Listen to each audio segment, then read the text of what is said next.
But I think the modern world's changed because there's a lot more opposite programming to your parents than there used to be. I used to go to school, finish school, come home, play chess. I was never really allowed to really watch too much TV. I didn't play Nintendo too much. I played chess. That was it. That's all I really did. So besides the school teacher or the little bit of school I had, I didn't have too much outside programming from the matrix itself. But nowadays, when you're raising a child, it's far more scary because you're trying to teach them things. That's fine. But YouTube's trying to teach them something else. And Netflix trying to teach them something else. And school is trying to teach them something else more than ever before. And on top of that, if you're not a wealthy individual, your wife now has to go to work, right? Because you have 2 incomes to pay the bills. So your children are not even at home with the mother or the woman who adopts with your ideals, because otherwise you wouldn't be together. Now they belong to the state effectively in many different ways. The school raises them, then an aftercare program, then internet raises them. So now you have a very difficult job. And you'll see, even if you look at YouTube now, children disagreeing with their own parents about certain issues, no matter what they are, some topical issues, politics, LGBT, whatever. The parents will say, no, that's not true. Well, I heard in school it's true, because they spend more time inside the matrix than they do with their own parents now. And it's very, very difficult now as a parent to get that hard time with your kid and say, resist that. I want you to be this way. It was easier when I was raised. Now that's scary. I think it's a very, very difficult job parents have now because of that. Because the programming is exceptionally strong because it's entertaining, right? And we've all developed ADHD and we're all glued to social media and addicted to our phones, and things are coming through the phone. And that's the argument they tried to use to ban me. I argue that I'm a positive force and there's far more negative forces in me on the internet, which are trying to infect the children than I am. That's the argument I have. I'd argue that I'm the complete opposite to it. But no, my father certainly not really had rage. My father was a super unique individual. It's hard for me to even explain. You have to imagine a big black guy, big physically dominating, dangerous guy who's a chess genius, but also he was extremely condescending, but I understand why he was the way he was. When you're wired like he is, everyone is a moron. And when I say he had photographic memory, everyone goes, oh, I know someone's photographic memory. No, you don't. I'm talking about, what's your phone number? Cool. 6 years later, just on a payphone. Like, it's like, how the fuck? Just everything you told him, he remembered. Everything. And that becomes a detriment, because if you remember and you pay attention, if you remember every number plate of every car around you, then you're in a car with the guy and he's like, last Thursday, that car was beside us. Dad, was it? I don't know. Of course you don't know. You don't know, but I do know. That car was beside us next Thursday. Do you believe in coincidences? Like, well, maybe it is a coincidence. Maybe it is. Maybe it isn't. And then you can't argue with him because you don't know if he's like, well, you're not smart enough to remember all the number plates, son. So you just leave this to fucking me. And then you turn off the road because this dude might be following you. And I'm not saying he was paranoid. I'm saying the world he lived in was a scary world, if that makes sense. Because he remembered everything all the time. And it also means you can't really function in society because you can't have a job. You can't listen to anybody. You can't socialize with anybody because everyone's a fucking moron. So he had my father got diagnosed with narcissistic personality disorder. And I do believe he had it. And people say I have it, but I don't. When you have true narcissistic personality disorder, you truly believe you're almost invincible. Does that make sense? Like, guns were pulled on him and you go, you think that's going to kill me? And he gets furious. Like, how dare you believe a weapon can kill him? He was fucking enraged. Like, that's who he was. So yeah, he was a super interesting guy to grow up around, because it's weird to be around a dude who's so big and so strong and also so smart, and you have to just accept second place all the time. And then you're arguing about number plates on some fucking Corolla from Thursday. And it's like, so how did you? Once you get past a certain number of million, life's the same. What are you gonna buy? How many steaks can you eat? Like, I don't gamble. I don't take drugs.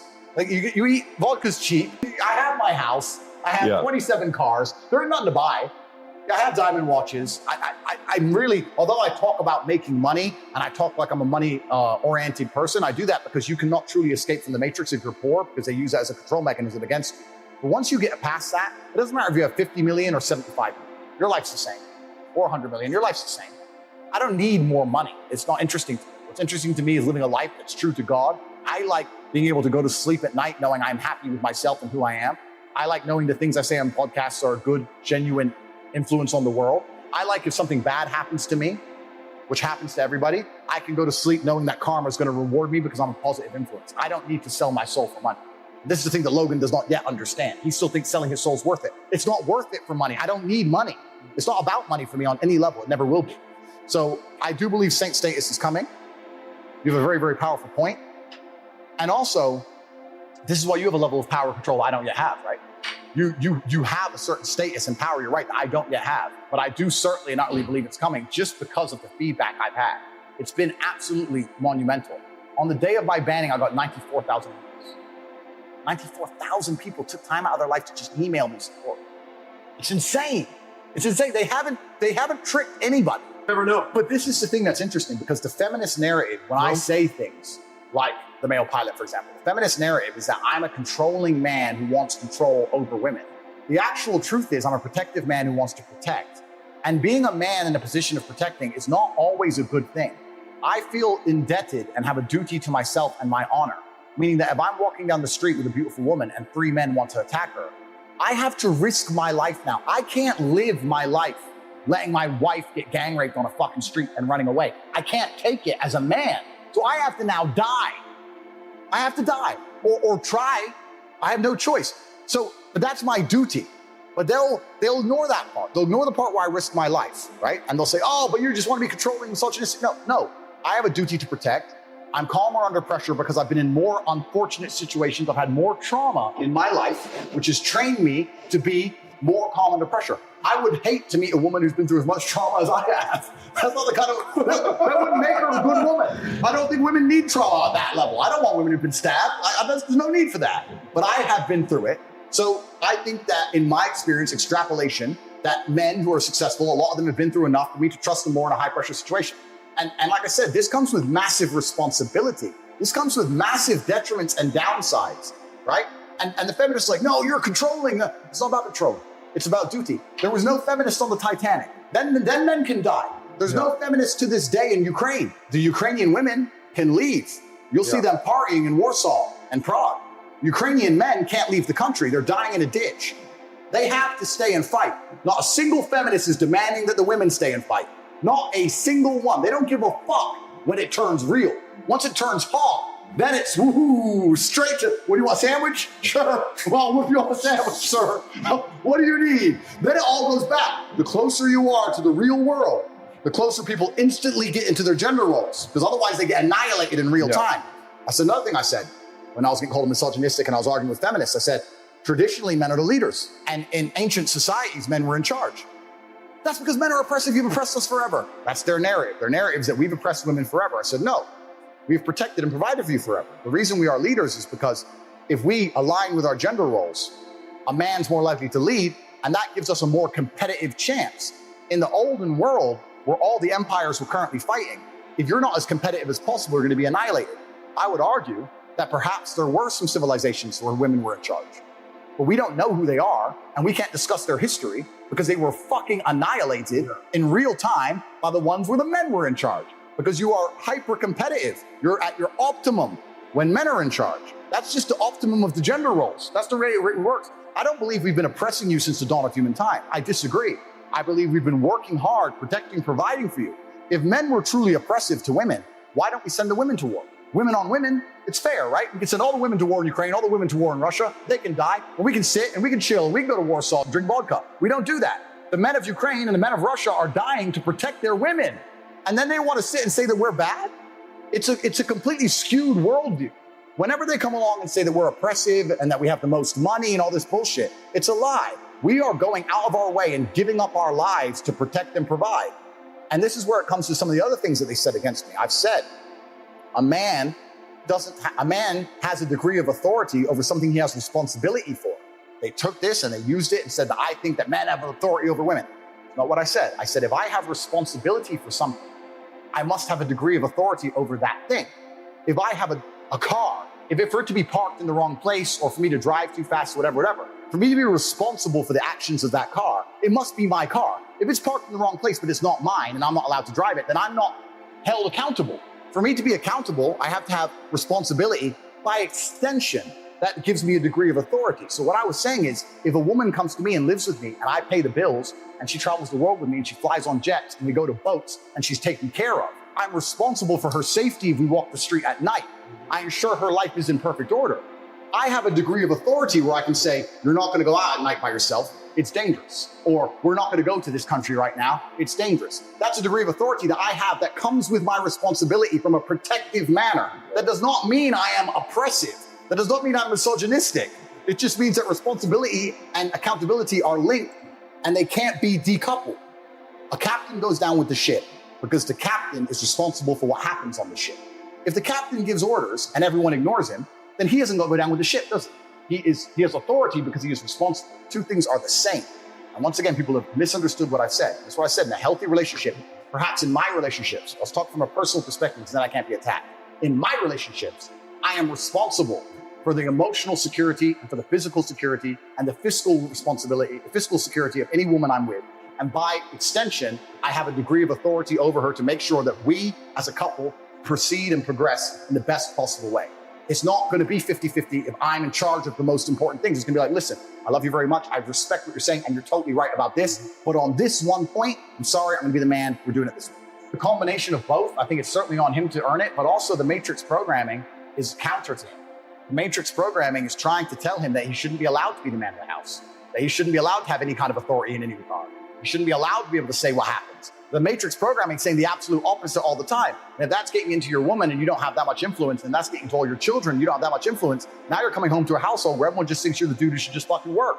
You're just a worker droid, you're the slave, you're the robot, and your feelings don't matter and your authority doesn't matter, and get fucked.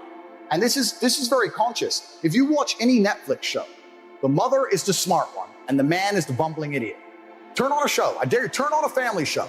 The mother is the one, hey, calm down, I'm smart. And the man's the like, oh, beer. Watch any of these shows. They're trying, Guy, The Simpsons, Married with Children. Any of it, all of it. They're reducing the man to just a bumbling idiot. And it's very hard, I think, for a lot of men to accept being in a position of constant disrespect. I'll tell you this now. If I had to choose a long-lasting marriage with a woman who loved me or a woman who truly respected me, I might choose respect over love.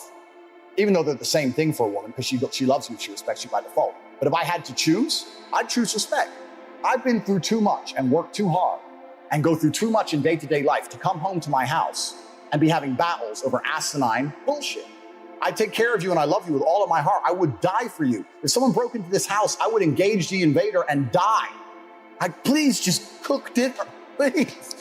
What do you want from me? What more can I do for you? And once they feel disrespected, this is another thing about the world that a lot of people don't understand. It's disrespect that will drive a man to the most heinous of crimes. It's disrespect that starts the school shooter bullshit. It's disrespect that makes men go to jail for life sentences. It's disrespect. When you truly disrespect a man in a public and permanent way, that's when they switch. That's why I'm so respectful in public. You don't know who the fuck you're talking to. He might be on his last fucking straw. And you just disrespected, hey, you're a fucking bitch anyway, you're skinny motherfucker, fuck you. You don't know, that might be the last time he heard it. I've had enough.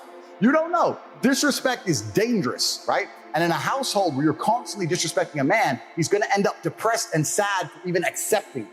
Men just wanna feel respected. It's not that hard to do. If you truly, I say this to any woman watching this, if you truly love your man, it would be so easy for you to just make him feel respected. It doesn't even take actions. You can do it with basic words. Ask his opinion on something, big him up once in a while. And because we're supposed to be supermen and we purport ourselves as supermen and we're stoic, but we talked earlier about how we still feel everything. So when you're a strong man, especially, they're like, he's fine. Be nice to the dude. You'd be surprised how far you get. But this is why I think most men walk out of marriages, because they're like, you know what? I'm not getting any respect here. I get more respect from this dickhead stripper, 18-year-old hoe, for throwing money at her than I do giving money to my own wife. Where am I being respected? Well, at least she's smiling at me. She ain't smiled at me in years. And it gets to a point where it's just like, well, I want to feel respected now. I'm working my ass off. I'm out here in the streets. I'm going to the sewers and shit. Where's my respect at? And that's what I think it really comes down to. I think men function on respect. And respect is the number one trigger that'll make a man do heinous crimes. And it's also the thing that will make us do the bravest, most honorable things. What did I say about protecting my wife from trying to rape her in a situation on the street? I can't respect myself and I won't be respected by society if I don't die. So I will stand and die. I can't say, oh, there's 3 of them. I can't do it. Because my self-respect and respect of the world, nah, that's Tate's girl and he ran away. I can't take it. I have to die. I can't live that way. So it's like honor. It's like Hirokari, whatever the Japanese thing with the sword. You can't take the dishonor of losing. Absolutely, they commit suicide. So respect is so intrinsic to men, and a lot of society's forgotten this. And that's why I also think my message is resonating, because I'm teaching men, look, yeah, your life's shit. Yeah, you need to be respected. Yeah, here's how. Oh, but that's hard. Of course it is. Let's go. So I think that's what it is. So I agree with you. I love the idea. But the reason that it's ending is because in traditionalistic families, the woman respected the man. As soon as the respect's gone, now men don't want to be there anymore. They want to go find a new woman who respects them. Or run around and do dumb shit.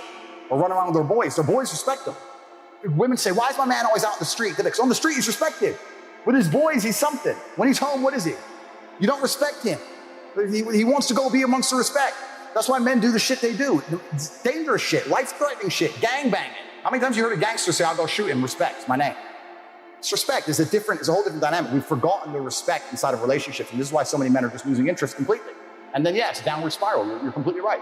And then the woman's left by herself with the boys, and the boys are trying to get respect somewhere, they end up getting on the street, crime, blah, blah, it's all just downhill. I think it's a fantastic environment, and I think in an idealistic world, that's the way it would be. I think the reason it's not happening today is that I don't think many men actually benefit from marriages or relationships anymore. And people are always going to have to require some degree of incentive. I think that we've set up the world now in a way where men are seen as worker droids. They're expected to go work all day, come home, clean up as well, share the cleaning with the woman, no meal prepared for them, not have any authority over the household, and just be a worker droid and be a sad. And I don't think that many people understand that men are intrinsically wired to desire respect amongst our peers and in our environments. This is why CEOs work so hard, because they get respect in their company. This is why we all want so much money and fast cars and status and influence, because we're respected.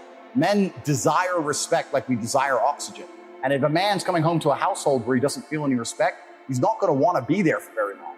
And I think the way you fix this is you need to understand that many men don't have an incentive to be in the house anymore. I think that it's actually would be quite easy for a woman.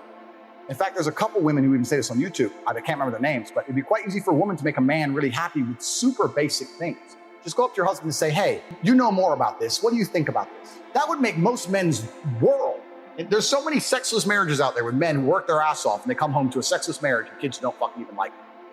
If you were to just even ask him this question about some asinine bullshit, a lawnmower purchase, he would feel so happy to feel like the man of the house. That's what men need. They need to feel like all this work I'm putting in, all this shit I'm going through, I'm respected for it. As soon as a man feels like he has no respect, that's the absolute end of a man's interest or a man's tolerance of a situation. I think that's the reason it's happened. I know a lot of men who completely love their wives. They love them with all their heart. They die for her. It's an easy way for me to express in a few words how I view the world works. I've adopted something from popular culture and I've adapted it to try and quickly explain. If I try and sit and explain that most people are being used for their resource, they're being projected a reality that isn't true, they're convinced of things that aren't true, they're promised that if they slave away hard enough, at the end you'll retire, at the end it'll be good, which is a lie. And they're just used for their resource until they die. To get into that and explain it at length is difficult. But if I say you're inside of the Matrix and they've seen the movie, they're like, what do you mean? Inside of the Matrix, you're living inside of a projected reality and your body heat is being extracted in real time for the machines. That's what's happened. You're like, I don't understand. You will understand once you break free. How do I break free? You break free when you can talk freely. This is the thing that's amazing. And I talk a lot about money, but I'm not that financially driven. I just understand if you don't have money, you can't have an opinion. You can't say what you think. You can't do what you're not told to do because then you can't pay the mortgage. If they say wear a mask to come to work, even no matter how much you know that mask is fruitless, you must pay the bills. You must comply. That's the Matrix. You have no force but to comply. It's only when you get to a point of money where you can say, no, my principles are worth losing X million. That's when you can escape the Matrix. Money is a primary motivator to escape. I've always been interested in freedom more than money. It's not about having nice things. It's about having freedom of mind and freedom of thought and freedom and autonomy over my own body. That requires money. Or it requires the complete opposite, like I said earlier. It's either no money, living on the street, or a lot of money. Anywhere in between, you're controlled. But if you ain't got shit and you're on the beach, wear a mask, get fucked. Get fucked. You're gonna take my house, I ain't got one. No. So when did you give me a fine, sure. Go on then. Like I ain't got any money. Like, so that's the only way you escape. You escape through extreme poverty or escape through wealth. And I was prepared to take either route. I was prepared to take either one. I think it's a natural tendency to be conservatively minded if you are masculine and also if you are competent. I feel like a lot of my traditional masculine values just come from my respect in myself and my confidence in myself in dangerous situations. Recently I was in the Romanian mountains. It started to snow heavily. There was a blizzard. I was with a girl. It was her car. She goes, "Oh, we have to drive home." I said, "I'm going to drive." This is my car. I said, "Yeah, but I'm going to drive." She said, "Why?" Because this is a blizzard. She's like, "Well, okay." It's not me being misogynistic. It's just, I know I can drive in a blizzard. I just trust me. I just trust myself. And I trust future self even more than I trust my current self, if that makes sense. So if I have a situation now where I have a play to make and it seems semi-risky, I'll think, well, future Andrew's even better than current Andrew. So future Andrew, 4 years from now, he'll fix it. Let's say it goes wrong. Future Andrew's got it. If current Andrew can pull X off, future Andrew can pull Y off. So we're going to take the riskier option with a bigger reward, for example. Obviously, you don't have to be stupid, but I think that when you have true belief in yourself and you have true competence, you're going to naturally inclinate towards being a protector and a provider and have these conservative values. It's really interesting that the closer a society is to the survival line, the closer people naturally bend to their gender roles anyway. So let's say we take America, right, where you have feminists and hard liberals and all this garbage. If they were all marooned on a desert island, let's say there's a shipwreck, they got marooned on a desert island, one of two things would happen. They'd stick with their Western world garbage and perish, or they would all quickly align to the natural baselines of humanity, the gender roles. The men would build and hunt, the women would gather and look after the sick, and then they'd survive. The closer you are to survival, the more important you are. The more important it is that you align to your gender role, because if you don't have a chance of survival. So in countries where it's harder to survive, they're more traditionalistic. It's only in very, very privileged societies can we pretend that you do not need a man who can protect himself and others. So that's a very privileged society, right? So I think when you have a hard life and you've lived a life on edge, you're naturally going to be inclining towards those things, towards reality and towards conservative values and towards traditionalism, because that gives you the highest chance of survival. I have a highest chance of survival if I focus on doing X and I am this type of person, and the woman next to me is this type of person. And that gives us the best chance. And that makes me a traditionally masculine male and her a traditionally feminine female, especially if you're living a difficult life. Does that make sense? And especially in many parts of the world, that's still true today. In most of the world, that's still true today. We're talking on these podcasts to extremely privileged individuals who want to sit and throw away 98% of how the world functions and say it's bullshit and come along with this brand new thing they've invented for the last 15 years. And I say this often, I say, you find me dangerous that I said something that got me in a lot of trouble. So I'll say it again. I said that if I was going to get on a plane that was going to fly through the eye of a hurricane, and there was a 50% chance of it crashing, I would prefer a male pilot than a female pilot. Feminist lost her mind, called me misogynistic. I said, no, I think that men are calmer under pressure. I'm not saying the pilot, assuming they have the same skill, I'm talking about just the pressure of the plane crashing.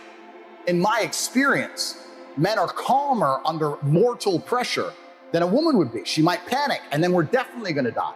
I'm not saying she would panic. I'm not saying all women would panic. I'm saying if I had to choose male pilot or female pilot for this semi-suicide mission, I would choose a male pilot. That's my life experience, right? Everyone will attack me for that, but that's just the life I've lived. By extension, if I had to drop my children off at nursery, I want to drop them at an all-female nursery. I'd never drop my 3-year-old or 4-year-old kid if I had one at an all-male nursery. That'd be weird. So to me, this is how most of the world still functions. This is how the Western world functioned until 10 or 15 years ago. And I say these things and I'm vilified, but I truly believe I wouldn't be so popular and not so many people would resonate with me if large swaths of the population didn't go, well, he has kind of got a point, I guess. I don't think it's that bad. I think a lot of the world is still quite conservative, even in the West. There's just a very, very vocal minority that have all the control of the narrative, that are trying to convince the world otherwise. I think the majority of even happy relationships, the man's a man, the woman's a woman. I think that's pretty standard. Yeah, my father was, I believe, the best father on the planet. I think that every son should hopefully think the same of their father. I think a father's role is to be a superhero. I think a father's role is I think one of the big mistakes in modern society is that people think that a father should be a second mother, and I disagree. I think a father should be a superhero. Sometimes a superhero needs to go do superhero things. My father wasn't always home. He was away. But when he came home with a story. And I think that the quality of his presence was more important than the quantity of his presence. He raised us with absolute duty to our last name. He made it very, very clear for a very long time that being a Tate means something. and that you have to live an honorable life and a life that's true to God because of that. And also his expectations to us were exceptionally high because we were Tates. When I did something fantastic, when I became state chess champion at age of 5, or when I did exceptionally well my SATs, he moved me up 2 grades, etc. I didn't come home and say, Dad, I did this, and him go, wow, good job. He was like, well, you're a Tate. Duh. Well, who are you competing against? I was like, well, the other kids in school. Who are they? Don't know. Exactly. You're a Tate, of course. So we always had this huge expectation of us and made it clear that the last name means something and we have to stay true to it. Can't fight is fine, but won't fight is unacceptable in every way. If I'm with my 5 friends and I'm going toilet in the club and I come back and I see someone punch one of my friends, I am annihilating anybody in that guy's crew. We'll find out why later. My guy could have been wrong. It could have been my guy's fault. I'm just hitting him. I'm just knocking everyone. When everyone's asleep and the threat is neutralized, I'm like, bro, what the fuck was that? Oh, I started it. It's like, oh, fucking. Forgiveness later. First, people have to pay, right? We'll worry about the whys afterwards. So they have to have that loyalty and that devotion to the bravery, the ability to fight. I find it very crazy. I find it crazy, and I say this often to guys. I say, you're rolling around with these men who won't even fight to protect you because they're cowards. So they'll watch you get your head stomped to death and cower out and not even try and help you. And they'll be like, yeah, but he's funny. But he's funny? We're talking about life and death. You're talking about fucking funny? So if I can smell on someone that they wouldn't even attempt, I don't want to be anywhere near them for the same reason. And general professionalism. I've developed a habit where I punish myself for the smallest unprofessional actions. If I misplace my keys or misplace my phone, and it takes me more than 10 minutes to find it, I'll punish myself for that. Regardless, whether I don't spend money this week, or I don't go here, or I'm canceling that, or I'm gonna defer buying something I want to buy. I punish myself religiously so that next time I put my phone down, I know where I put my phone. Next time I put it down, I know where I put it all the time. When I put it down, I know where my phone is. So when I'm around people like, hey, I lost my keys, or hey, bro, I forgot. When I'm around sloppy people, I don't like it. I like people who have their lives in order. When I detect sloppiness, I don't really want them too close, because gaps are where things sneak in. Other things are basic OPSEC, really basic OPSEC. I like that if I'm around my friends, if I'm ever sitting with my back to a room, this is an enclosed environment, but in a normal restaurant, I never sit with my back to the room. But if I have to do it, I like that I never do it, but if I have to do it, the people I roll with, they'll literally give me a nod. We'll sit down at dinner and I have to sit here, they'll go, and they'll pay extra attention for me because I can't see behind me. I like that level of professionalism. I like that. I like people, like I said, don't get weak, no hangovers, no crying their eyes out, no cowardice. It's infectious. Don't like that round. No negativity. Don't like that round. So there's certain things that I create a very, very particular reality. And it's actually interesting because to me, these things are all normal. But when you have these kind of standards, it's pretty hard to find friends. You're like, oh, you're a dumbass.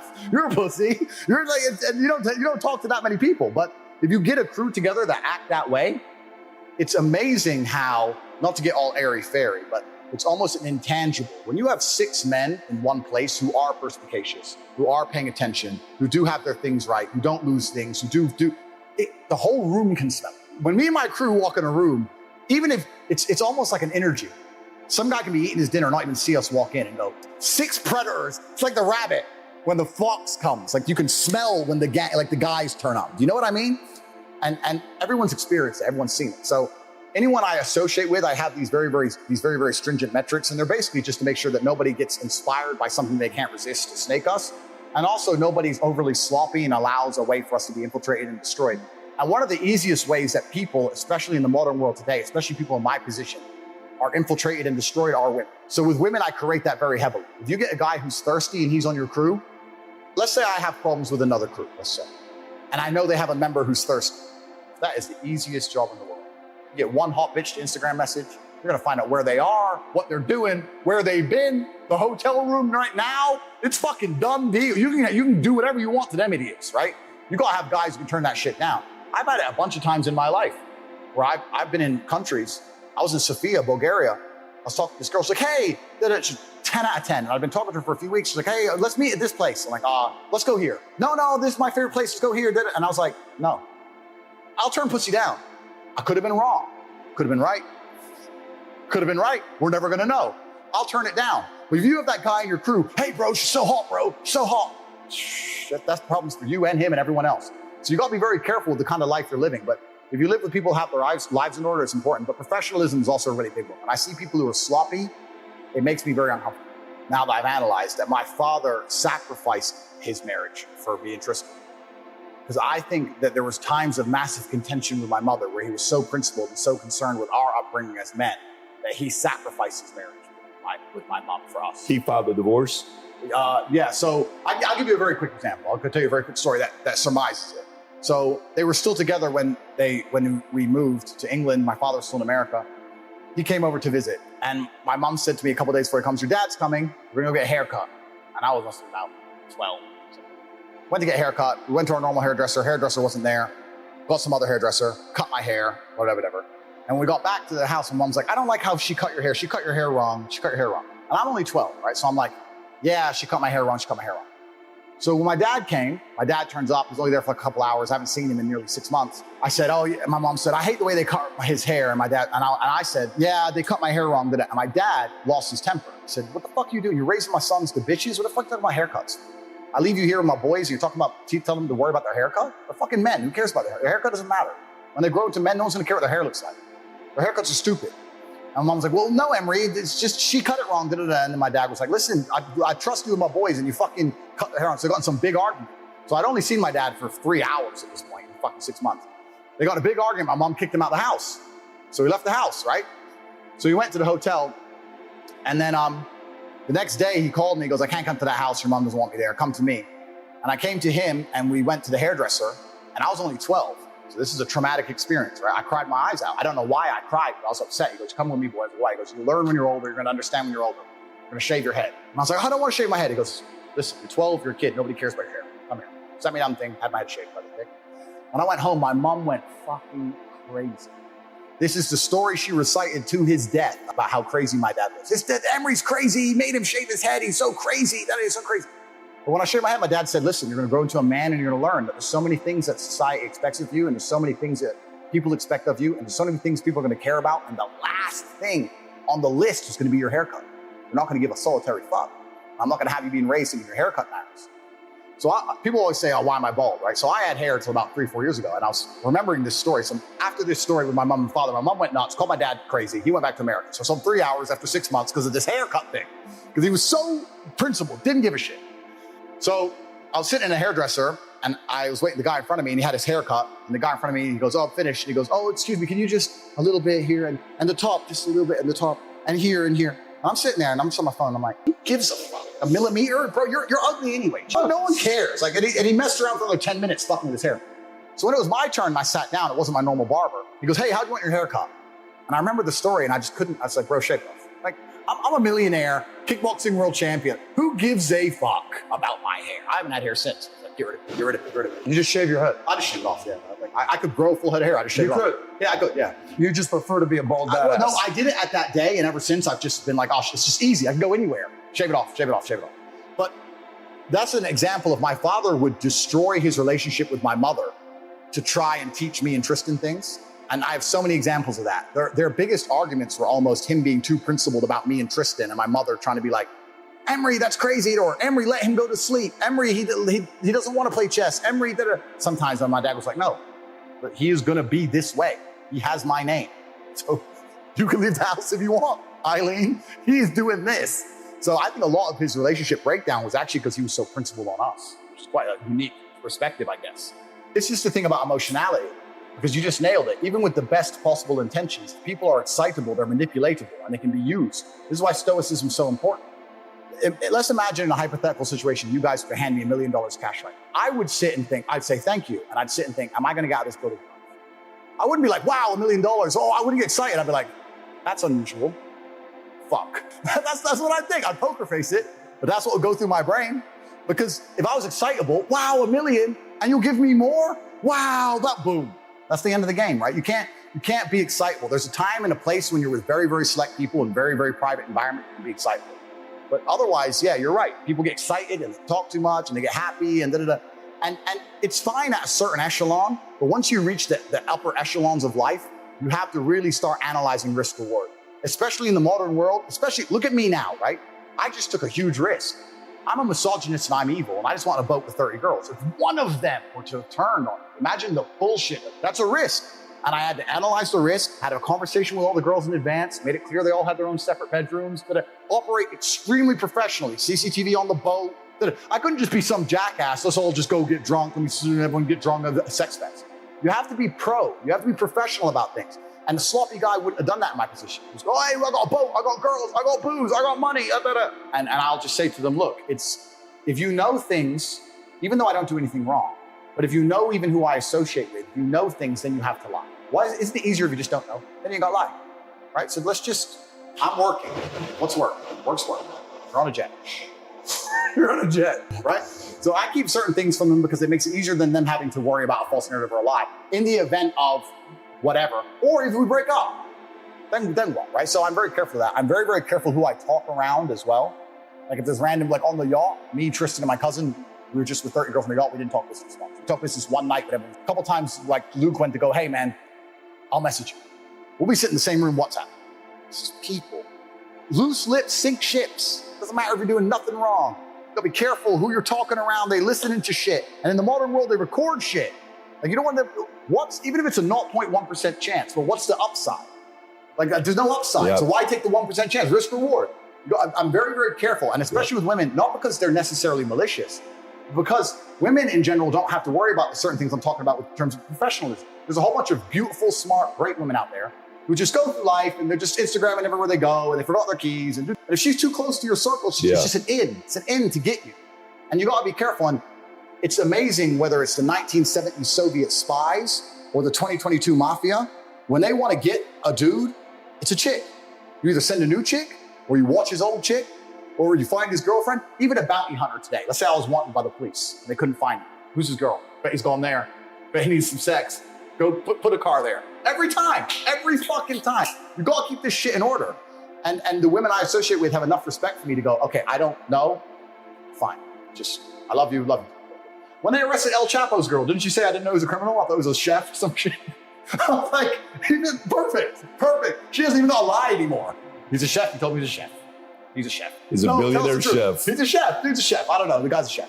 So, and it's actually interesting because a lot of men want to brag to women because we want to show status. So you want to sit there and brag about all the good things you do, but there is a downside to that. There is a degree of downside. I was in Moldova. No, I take that back. I was in Constanta, Romania 9 years ago before I moved there. And I was in a club and I must have been the only foreign person in the club. And there was a 11 out of 10 Moldovan. The most beautiful girl I'd ever seen. And I went over and I tried to talk to her and she said, yeah, I only drink champagne. And at the time I didn't have that much money. I said, I only drink champagne. Well, I'm finished drinking for the night, but it's very nice to meet you. I couldn't afford a bottle of champagne, so I had to style it. So I was like, I don't have any, I said, I'll finish drinking for the night. It's very nice to meet you. What's your name? She said, okay, nice. Left the club, whatever. Next day I came, I saw her on this table, champagne show. Next table, champagne show. And while she was doing all this, we were kind of catching each other's eye, looking a little bit, And a couple times I caught her at lunch. Constanta's like a beach town. I caught her at lunch, I spoke for a little bit. And she kept asking me for champagne. I was like, listen, you are absolutely gorgeous. I think you and I are gonna have a long and happy future together, but I'm not gonna buy you champagne. I'll tell you why later. I'll put mystery on it. So I can't tell you broke, right? I'll put mystery spin. So I'm gonna tell you why I don't buy champagne later. It's a long and interesting story. Once I can trust you, I'm gonna tell you why I won't. You can trust me now, I will tell you. Not yet. Style it off. Anyway, as we got to know each other across the summer, eventually when we became friends, she came clean. She works for the club, she gets commission on champagne. Of course. The girls in the club, you're buying champagne for this thing, she gets a commission per bottle. What was interesting is this.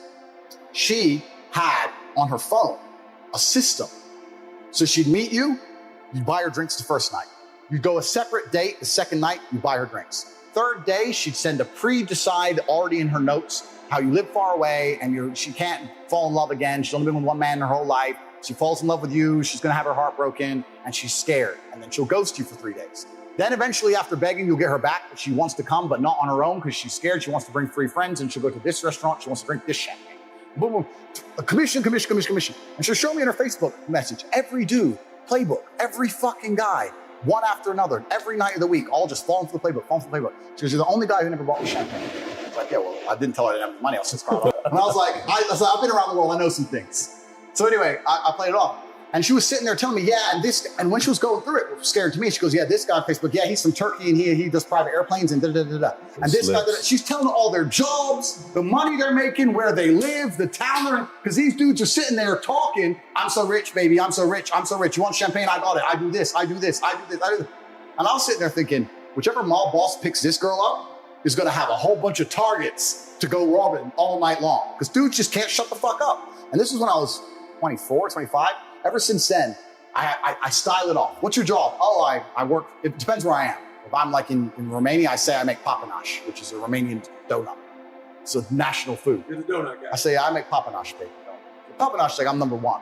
I just style off. None of them know my job. None of them know what I do. None of them know, because you don't know. Papanash. You don't know, they know. So yeah, I'm very, very careful when it comes to talking to women for that. She is by coincidence Islamic. She is Muslim. Okay. She's half Turkish, half Romanian. But a lot of my women are kind of similar. They're like, oh, hi. And they don't really talk too much. And that's just something I've asked them to do in a very polite way. So look, I talk to lots of people. And you guys are fine, right? But I'll tell the truth. I say I talk to a lot of unsavory people. I have a lot of people who know me, whose hands I shake, who are bad people. Bad people. They don't need to know too much about you. I don't even really want them to see you. It's unfortunate and they catch me on the street and you're with me. That's a bad time. I wish it didn't happen. The last thing you need to be doing is going and saying, hello, my name is this. Just don't talk to them. And by extension, it's the same thing with violence. I had a conversation with my girls as well. My girls are completely trained. I said, listen, if I'm ever attacked or anything ever happens to me, run, scream and run. Don't be trying to get in the way or say, don't hit him or some bullshit. Just fucking leave. Because I know dudes don't care that you're shit. You gotta get out. So I try and be as protective as possible. I'm not trying to be controlling. I just try and protect them from situations. Just say hi, be polite, hi. Don't say your name. Don't go over there. Oh, I knew him from here. Yeah. We've been together this long. I'm from this country. Just leave it. And some people can find it weird and rude, but I think I can, overall, the people I know, and I can style it off and they can understand why it is that way. And it's just a better dynamic for me. So, I mean, Ali's Ali, right? But Mayweather's never lost. He's never lost to anybody. And I liked him because he was so clinical and so precise. And he took his ego out of it and said, I want to have a longer career than everyone else. So I'm going to focus on not getting hit and hitting him. I may not get the knockout. Right? I don't need the knockout. I've won. Just win, clinical, chess. Win, payday. Win, payday. Your fight was boring. 100 bill, whatever, 100 mil, whatever. Boring, cool. Next, win, da-da. He was really smart. So I like Mayweather. He's someone I've always looked up to and I really respect. It's kind of difficult now in the world because also a lot of the people who are propagated to the top and perpetuated into absolute global stardom, I'm not sure if all of them have done it through good intentions. Look at the things we said from Logan earlier, etc. But I think even now, I have the most respect for the common man. I think I have so much respect for the common man. I say it all the time to Tristan. Me and him will have our most in-depth conversations when we're in a S-class on our way to the private jet and we see a street sweeper at 3 a.m. in Romania knowing he's getting $200 a month. And me and T will look at him and go, I respect that. Like, it just, man, there are so many people out here just living hard lives. And I have so much respect for them. And we can talk about the ones who make it, but there's so many people who don't make it. And that's difficult. I have so many stories. I don't want to tell any more stories because I can go on forever. But even little things I do, like at buffets, nobody ever compliments the chef at buffets. So whenever I go to a buffet, I try and say, bro, did you cook this? This is great. I did it in Cyprus of some sort. I swear like I gave him $1 million to smile on his face. He'd never been complimented in 15 years of cooking meatballs. He was the happiest man in the world because he just slaves away for fucking nothing. And I think a lot of people are out here just giving their life force up for nothing in return. He wanted respect. He wanted respect, and I gave him a little bit for some meatballs, and I could tell he'd never been complimented in history. Most people would say, hey, where's the plates? You know, so I have respect for the common man, anyone who's out here doing what they have to do. There's no such thing, and I know I have a lot of money, but there's no such thing as shameful work.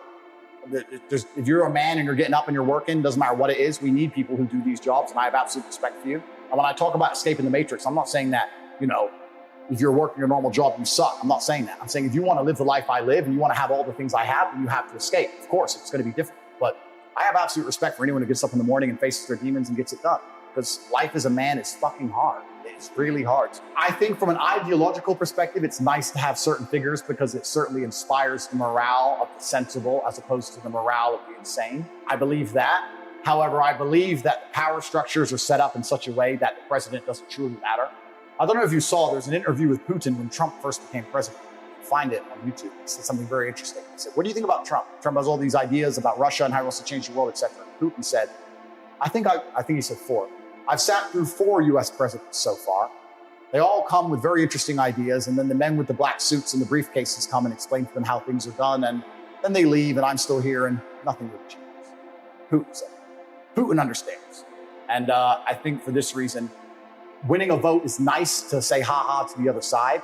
Winning a vote is nice to say, look, there's still some common sense in the world. It's certainly a morale boost from the actual skin and bones, from the actual blood and grit of how it would change society. I don't think it changes it.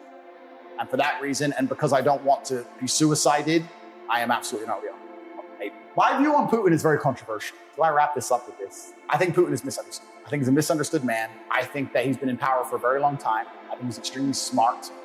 I think he genuinely cares about Russia and Russians above other countries. We're living in a world now where it's very interesting to see European leaders self-implode and self-destruct their own gas prices, their own governments, their own businesses, their own populace's living standards because of some idealistic notion that they need to help a nation that they have no direct link to. If I'm a leader of X country, I should be concerned about X country more than I'm concerned about the plight of whatever country. That's my duty and job. I think it's very interesting that most politicians in the world today don't seem to give a shit at all about their constituents. They care about aligning themselves to higher ideologies and self-imploding their own countries and the living standards for this ideology. Yeah. Putin doesn't do that. It's Russia first, Russia, Russians, Russia, Russians, Russia. And for that, I respect him. Most other countries don't do that and won't do that. So I find that very, very interesting about him. I think the current situation is absolutely and utterly unfortunate. I think what happened is terrible. War on all sides is always terrible. I think it's unfair that we discussed Ukraine at length when this has been happening across the Middle East and Africa for decades and nobody ever gave a shit. But now people seem to give a shit about proxy wars and unfair conflicts and people dying. It's always been happening and nobody cared because they're brown or black. But now we care because they're white Europeans and their chicks are hot. So I think there's a degree of hypocrisy there. He's certainly not the bad guy everyone's saying he is. He has a point, and his point is logical and it makes sense, and he has a point to defend. And I think that to a degree he was forced into make the moves he was made. I'm glad you asked that because when they attacked me, when the Matrix attacked me, they said that I report misogyny and I believe in chauvinistic principles and all this absolute garbage. And when they said that about me, I understood it's very important that I create a list and explain to the world exactly what I believe. So without looking unprofessional, I've written it down. I would like to actually say I've written 41 tenets of thing I believe in. And if you hear any that you disagree 41 with. tenets. 41 tenets. Interesting. If you disagree with any of them, I would love to hear feedback on them. So these are the 41 things I believe in most. And before I read out this framework, it doesn't matter if you are a Muslim, a Christian, it doesn't matter if you're black or white, weak or strong. I think if any man lives true to these tenets, they're going to have a fantastic relationship with life. And also they're going to be a good force and good influence for people around them. And I think that all in all, they're going to enjoy their experience, their human experience, and the people close to them will also enjoy their presence. So that's what this is about. These are the 41 things I believe. So here we go. I believe that men have the divine imperative to become as capable, powerful, and competent as possible in this life. I reserve my human right to hold my own beliefs and practice them as I see fit and allow other people the same right to believe and act as they wish. I prefer loving, rewarding, consensual relationships with beautiful, positive, and virtuous women. I believe men and women are different and that each has their own unique and important strengths and abilities. I believe men have the sacred duty to protect and provide for the important people in their lives.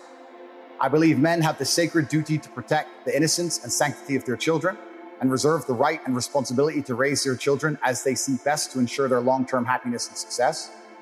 I believe that men have the sacred duty to raise strong, capable, and honorable sons. I believe that men have the sacred duty to raise kind, feminine, and virtuous daughters. I utterly disapprove of violence within romantic or familiar relationships. I support good and honest governments and will obey their laws. I prefer to only conduct business dealings with trusted and vetted brothers. I believe that a man has the sacred duty to hold true to his word and do exactly what he says he will do. I believe that a man's life is difficult and that he has the sacred duty to become strong to handle such difficulty. I believe men are personally responsible for their actions and for the results they achieve in their lives.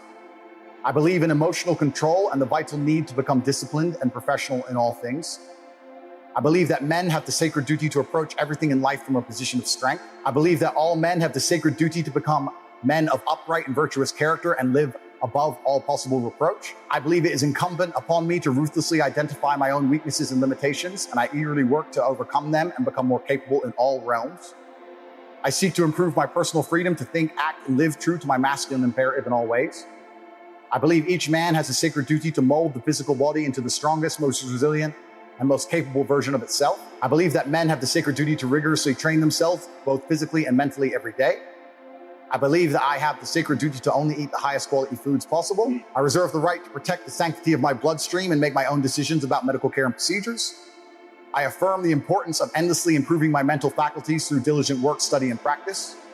I believe in acquiring wealth and abundance in order to improve my life and do good for those I care about. I believe in the merits of healthy competition and constantly encourage all men to seek out competition to improve themselves. I believe that masculine brotherhood is essential to men's mental health, happiness, and success, and I relentlessly encourage men to meet together, train together, and work together. I maintain the trust of my brothers through reverent silence regarding our most sacred and shared experiences. I believe in honoring my ancestors and living in a way that would make most of them proud of me today. I reserve the right to administer difficult rites of passage for our young men to allow them to earn the rank of manhood. I affirm the importance and need for travel and adventure as men. I seek to help men overcome poor mental health through embracing hard work, physical improvements, and shared masculine brotherhood. I reserve the right to make the best choices I can at the time to protect myself and respect my mental health. I do good in the world and seek to help those less fortunate. I believe all men have the responsibility to lead and guide those they care about for greater health, prosperity, and happiness. I choose to only interact with those who are respectful and civil to me in return for my own respectfulness and civility. I reserve the freedom to speak and refer to others as I believe is best and most truthful. I reserve the right to choose my company and include only those whom I believe are best for my health, happiness, and success. I believe I have an imperative to only spend my time in a way that I determine is beneficial, uplifting, and empowering to myself and others. I choose to only allow myself to be influenced by those who I believe have my best interests in mind. And the final one, each day I dedicate myself anew to create the greatest possible positive impact on the world and do the work necessary to achieve a greater masculine excellence across all realms of human endeavor. Talking is something you need to get good at. If you're good at talking, you have the gift of the gab, as they say, you can sell anything. No matter what you're selling, the better you get at talking, the better you're gonna sell. So if there's one skill you need to practice for your sales, it's how to talk convincingly, how to put energy into your presentation, how to not be boring. Learn to speak, but you need to be good at speaking. Being good at speaking will make you be good at selling. They are the same thing. Get used to talking. I've been in presentations over and over again with people who have a fantastic product, fantastic information, great price point, and the presentation is slick, they've got the PowerPoint, etc., but they're just not good at talking. There's no fucking X factor with their talk. There's no pa-pow. You need to have that pa-pow. You need to get good at talking. Practice it. Practice getting good at talking. That's one of the most important skills you can learn for life. From getting women to selling products, exactly the same thing. You need to get good at talking. It's important. So, there's lots of different ways you can be good at talking. My way, the way I talk, suits my personality. You have to develop your own type. But I try my best to make sure I put loads of energy. Most people speak and they don't realize super low energy. And when you have the ebook, you don't sell the ebook, you sell the result of the ebook. Because if you sell the ebook, you're bored already. I'm bored. So I scream and I move my arms around and shit. I'm eccentric. I'm over the top. You don't have to be that way. There's other ways you can also be engaging without being the same as me. I know lots of other guys who are engaging other ways. But you have to develop an angle to be engaging. So next time you talk to someone who's an engaging speaker, find out why they're engaging. Even some people are engaging because they laugh all the time. People like positivity. So if you've ever been around someone who's like constantly like laughing when they talk, but then you're like, well, you listen more. Because what the fuck's so funny? His life. Find a way to differentiate yourself one way or another. There's loads of different tips and tricks. I can't tell you to be like me because I'm me and you're you. But you need to find a way to be engaging. And the way you do that is next time you're listening to someone and you're particularly engaged, work out what about them is engaging. So I like to be high energy, but high energy always helps. Being low energy never helps. Even if you're shit in bed, at least if you're high energy, it'll be better to do something. One thing you do need to avoid is, everyone does it. But if you'll notice, you're watching this university, I'm not reading off a teleprompter. I'm doing everything off the top of my head. And I very, very rarely start stuttering or saying, I've trained it out of my brain. But you start slowly. You talk slowly, you breathe, you make sure you don't make any and then you get better at it, and then you can be as quick as me. Now I talk very, very fast without mistakes, without gaps. And will lose you a deal. So explain to me how the flux capacitor works. Okay, so you just lost it. You just lost the deal right there. And 99% of people will do exactly that. Even people who are good, even experienced people. Oh, okay, so, why? How's the flux capacitor work?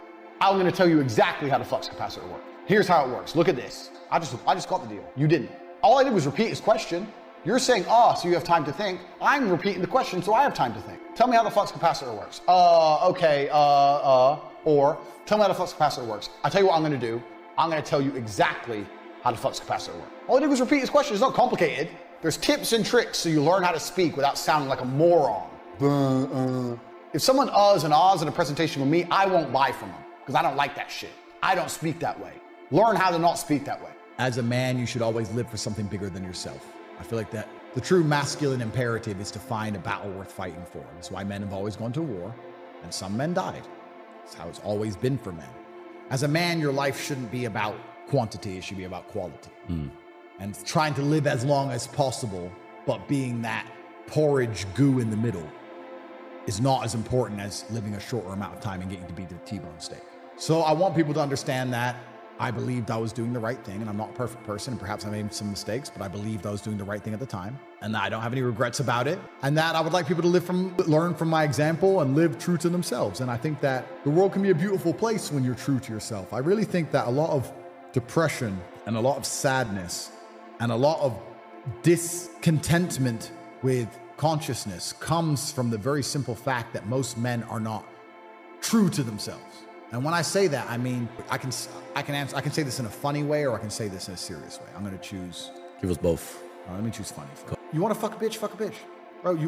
I love her. I love my girlfriend with all my heart. Yeah, I want to fuck her today. And I fucked her. Boom. I don't love her. I love you. I fucked her. Sorry. Now I can pretend I'm not supposed to want to do that. I can pretend I don't want to do that. I can listen to my woman tell me that's wrong, and then be told I'm immature and all this stuff. I want to do what I want to do. If I want to tell a man to go away in a less polite way, I'll do it. If I want to fire a member of staff, I'll fire them on the spot. I don't care. Because I know if I don't do what I want, the resentment inside of me eats away at me. And most men are living lives not doing what they want. Please understand. They don't get to talk to the girls they want to talk to because they're not important enough. They don't get to hang around with the guys as often as they want because they have to work a job they don't like doing. They don't get to tell their woman to be quiet because she'll leave him. He doesn't get to tell his boss to go away because he'll get fired. He just sits in his car, quiet and meek, filled with rage. And the best thing about being rich and important, and I guess the truest way to be happy as a man, is to be true to yourself, which is good and bad. I get to give to charity. I have a charity, TatePledge.com, and I donate millions of dollars a year to charity and feed children.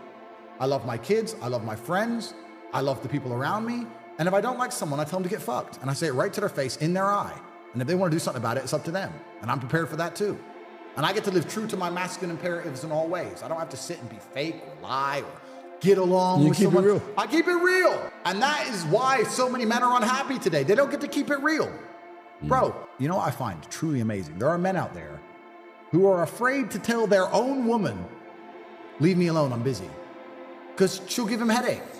Don't talk to me that way. And he's like, oh, babe, please let me just work now. No, I'm working. Leave me alone. I love you very much, but I'm working. Leave me alone. There are men who don't even get to be a man in their own house.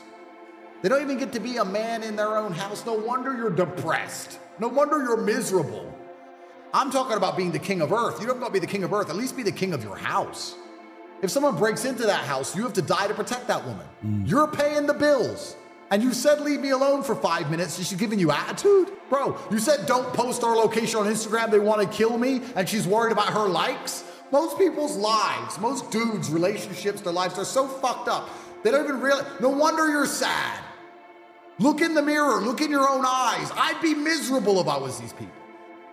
If I have a girlfriend, that's, I guess, it's one of the best things about status.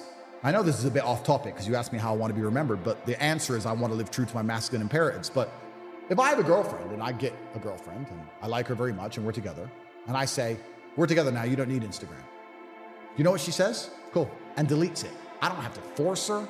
I don't have to tell her. I don't have to control her. I just say it. And she's like, yeah, because she respects me and she knows I'm worth more than any Instagram page. If you say to your chick, delete Insta, she's like, well, I want my Insta. Get rid of her. Well, I mean, she needs it for some, I don't know. But I'm saying, if you're not even in, most men, I think most men desire respect. I think we all desire respect innately. But if you're not in charge of your house, and you're not in charge of your own relationship, and you're working for someone else, you're not in charge of your business, and obviously you're not in charge of the government because they're out to wreck you. Like, what are you doing? Of course you're sad. I'd rather be me and get punched in the face by the Matrix and get back up, or get punched in the face and keep smiling, but at least I have some semblance of control of my empire. At least. Most of these men haven't got anything, and that's why they're so sad, and I would hate to be remembered as one of them. But they won't be remembered at all. And that's why when they die, there'll be a number. And there's always going to be numbers and names on this planet. And the names have always had difficult lives.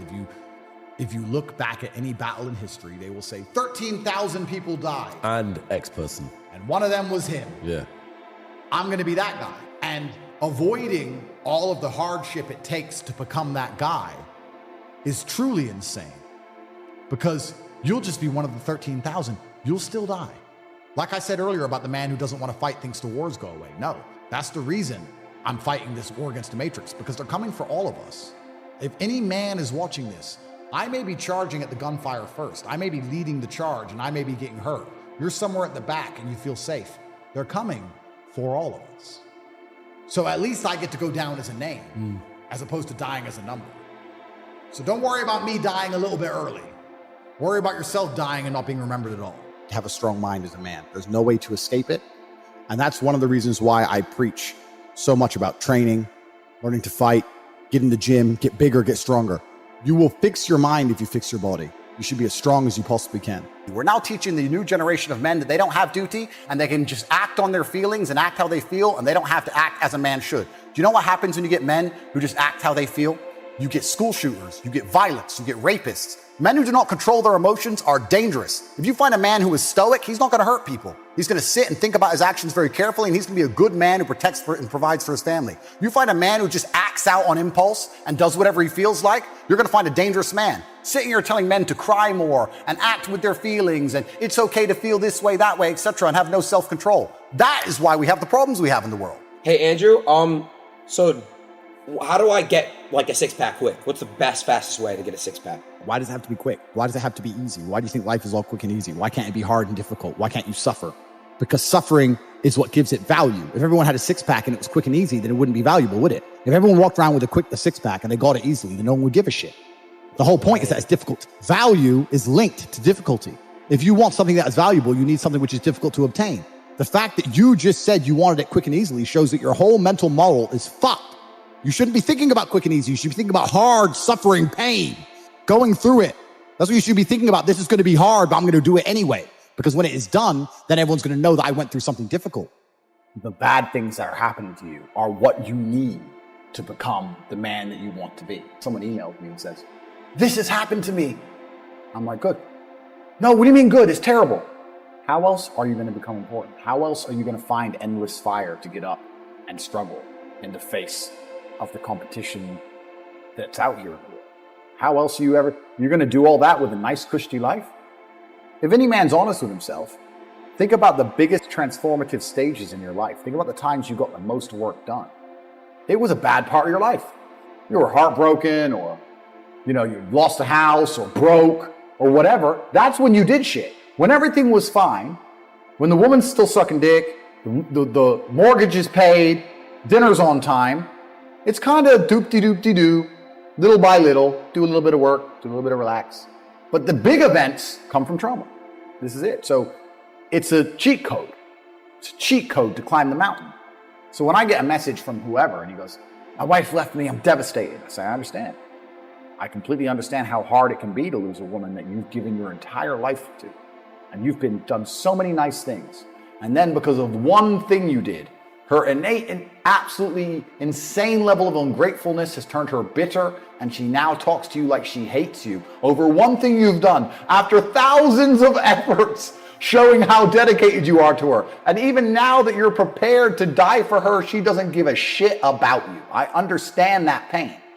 But my answer is, good, it's still good. Now take all of that pain, instead of emailing me, do this. We live in a comfortable world now where people think, it doesn't matter. But you know what? To some degree, it does matter. It does matter, and I'll tell you who it matters to. It matters to your soul, and it matters to God. I stand in the mirror with a pure heart.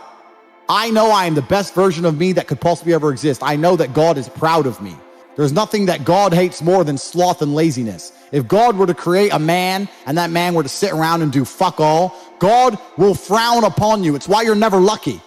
If you're listening to this and you think I'm never lucky, I'll tell you why, because God dislikes you because you're fucking lazy. Start to work. Start to show God the beauty of his own creations. You'd be amazed how lucky you'll become. Wow. God is unhappy with these people.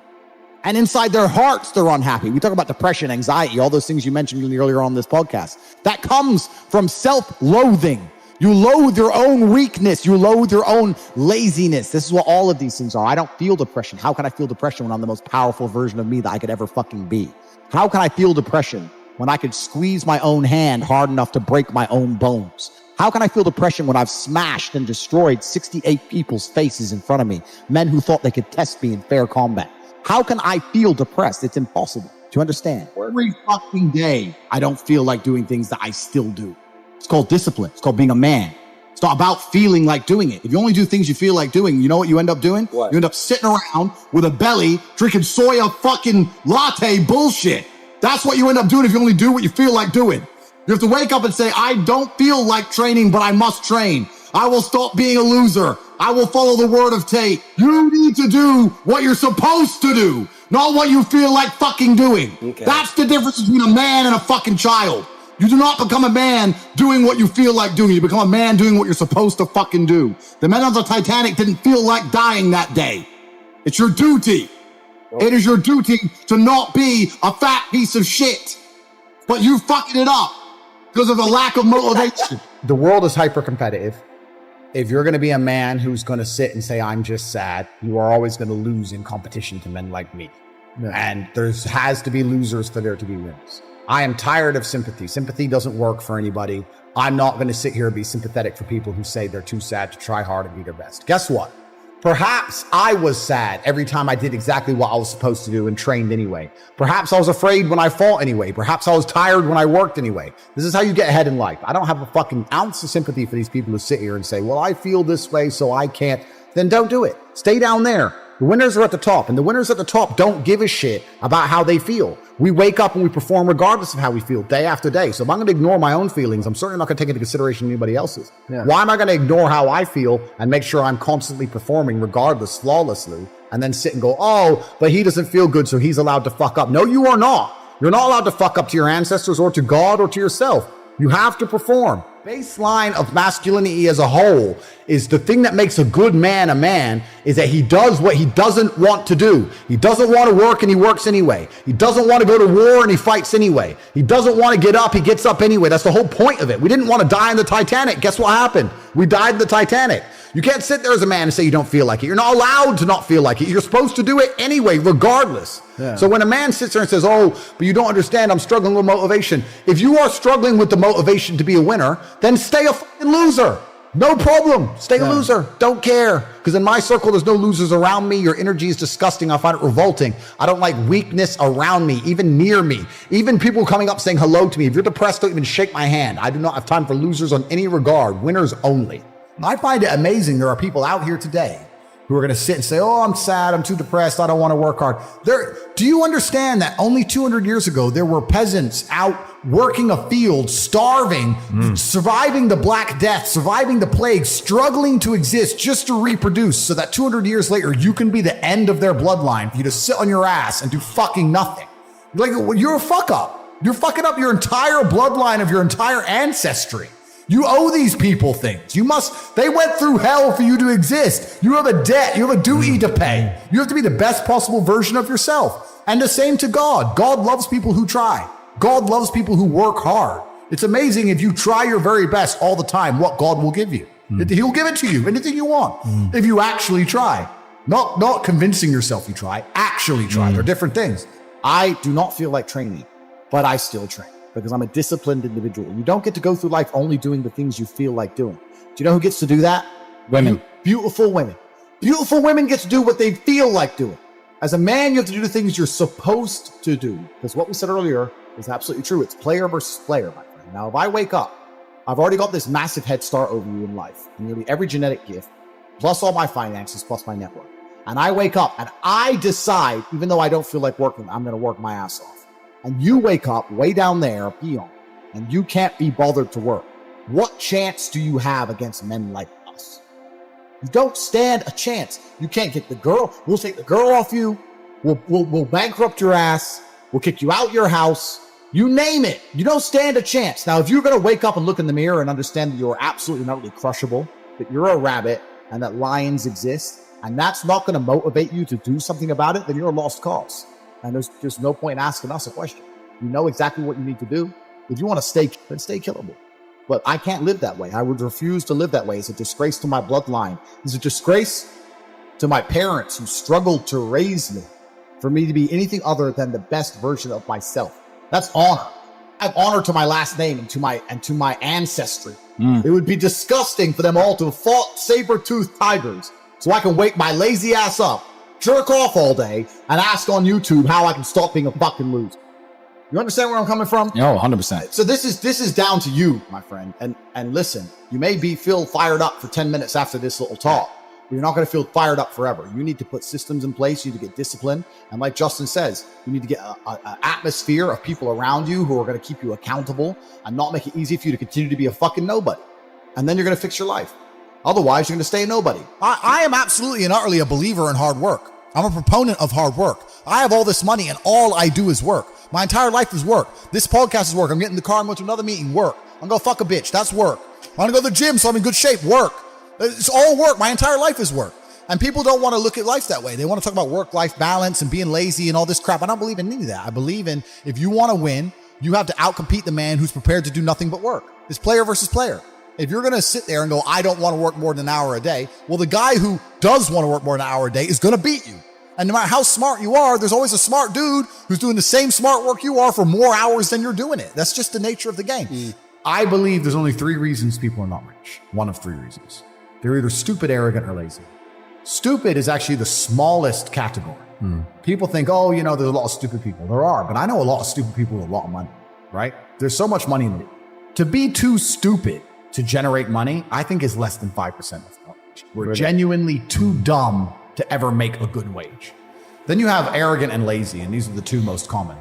Lazy because people just, but I need time to myself. But it's the evening. Or, it's hyper competitive. There are people who do not need times to themselves. There's an Indian in Islam, or there's a guy in Islamabad who'll do your job online for $3 an hour and he doesn't sleep. You're going to lose, right? So if you're going to be lazy in any regard, you have to understand there are people like me who are billionaires who work 18 hours a day. When I finish this, I get into my car and I open my laptop and I work on my way to my next appointment. And then I'm going to work all night till the day I go. When I go to sleep, I close my laptop and I'm asleep a minute later. I work. That's all I do. So lazy is a big problem because people go, but I just want to relax. If you just want to relax, that's fine.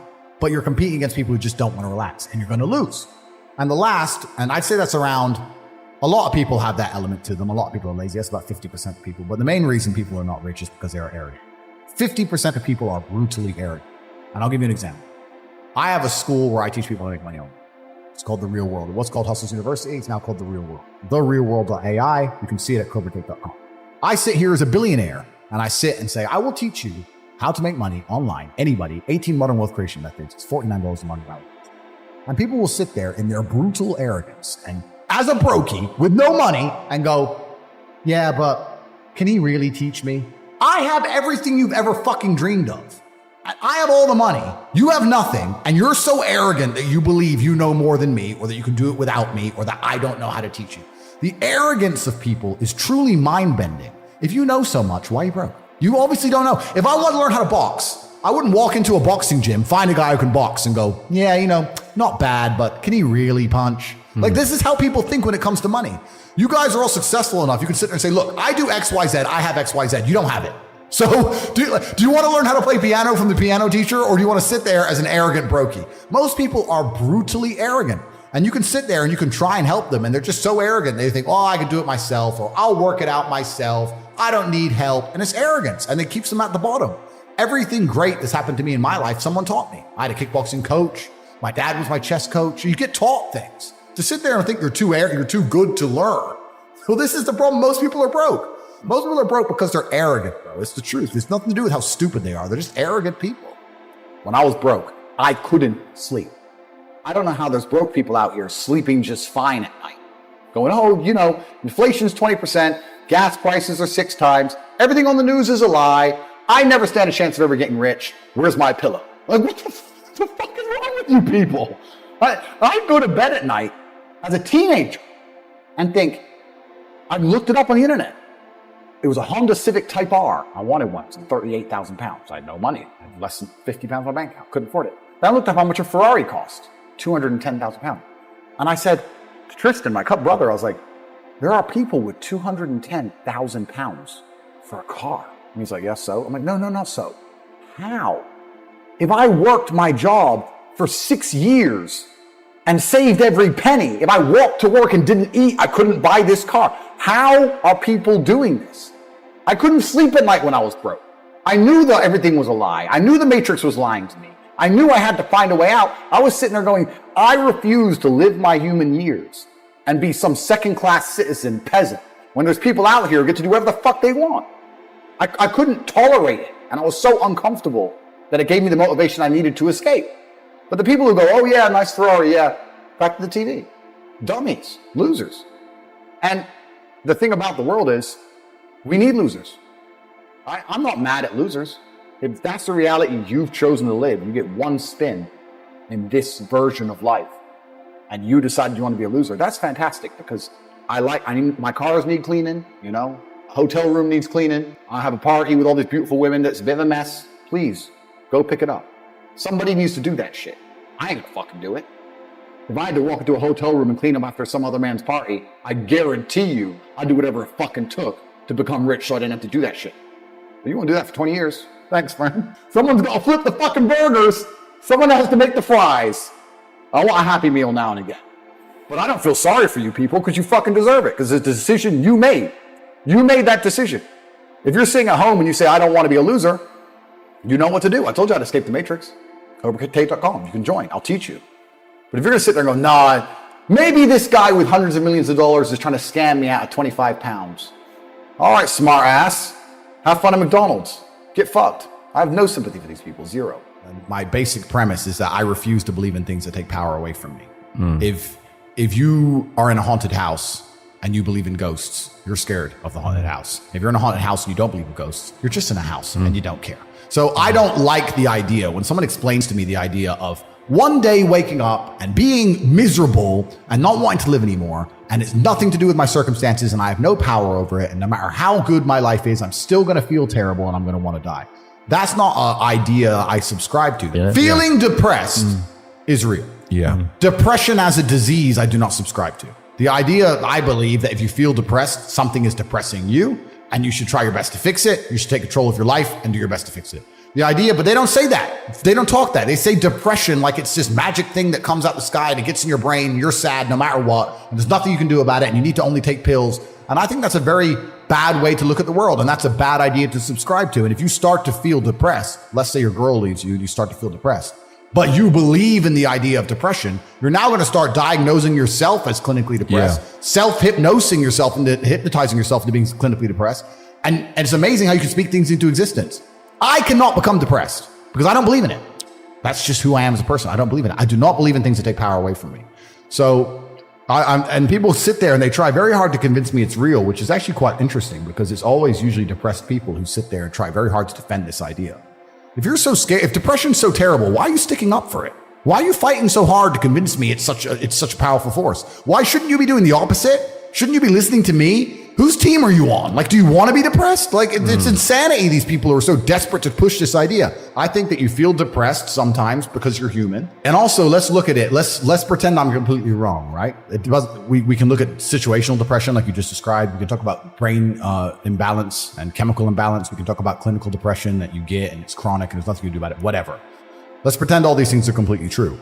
The best option, the best thing to do is still to get up, be an adult, control your emotions, be stoic, and do the things you're supposed to do day after day. Laying in bed and doing nothing is never going to be the best option. The best option is still to go to the gym, to work hard, to run your business, to be successful. So it doesn't matter. We're talking about the different positions on the chessboard. But if the rules of the game remain the same, regardless of the position, you're still trying to win. You still have to do the same things. So does it even matter at this point? If you come along and say he's depressed because of X and he's depressed because of Y and he's depressed because of Z, and the answer to all of them is still the same thing, then I don't give a fuck why you're depressed. All I know, what I will say as a matter of fact, is this world is hyper competitive, especially as a man. Most men are walking through life and they don't realize that it's constant competition. I was driving here. Even as I was driving here, I was looking out the window. I was looking at all these people just walking around. One of them had a fucking croissant. One of them was dressed like a dickhead because it's London. Thinks he fucking looks cool. Looks like a fucking moron. We've all seen them. Yep, moron. Some of the dude just talking shit on the phone. Some other guy with headphones in, waiting to be fucking murdered, wouldn't even hear it coming. And all these NPCs, I'm just looking at them going, do they realize they're in endless, constant competition? Every single pound they want, someone else wants. Every single girl they want, someone else wants. There are people like me out here. I will destroy, you could get all 30 of them in a room and I will sit by myself and absolutely annihilate them in any single metric. And they're just sitting there just fucking floundering and wandering through life, unaware of how competitive the world is. Well, and whinging how unfair it is. And how unfair it is. And this is my point. If the world is truly that competitive, you do not have time to be depressed because it's a non-competitive mind state. You could be depressed for X, Y, Z, whatever. I'm not depressed. And I want the money you want, and I want the girl you want, and I want the status you want, and the car you want, and the house you want. And I'm going to get it, and you're fucking not. And that's the bottom line of life. What I'm saying is you're playing a game, and it's a competitive game, and you need to build a mindset that allows you to be ultra competitive. And if you want to sit there and say, no, I want a non-competitive mindset, then fine. You know what you call people who do not win competitions? Losers. Correct. This is just the bottom line of life. And it's kind of interesting because everyone pretends they give a fuck, but nobody does. Especially women. And I know I get attacked for women, but women truly don't give a fuck. If you ask a woman the kind of man she wants, she will never say depressed or sad. Ever. She wants a man who is ultra capable, ultra competent. I've literally had women say to me, you know what I love being around you? I'm like, what? I don't have to think. I'm like, what do you mean? Because I just turn up and like, we just walk in the hotel and everyone, staff do anything we want and the jet's just on the runway and we just land and I'm in this beautiful place and I don't even know where I am and I get to just turn my brain off and it's great. Like they want someone who is fun and spontaneous and charismatic and successful. They don't have time for sad dudes. They don't care. So the world doesn't care. The world has never given a shit about sad men. So if you're going to sit there and self-diagnose yourself as a sad man, you're going to have a shit life and nobody's ever going to give a fuck and you're going to perpetually lose forever. And that is your decision. I am so scared of being that person.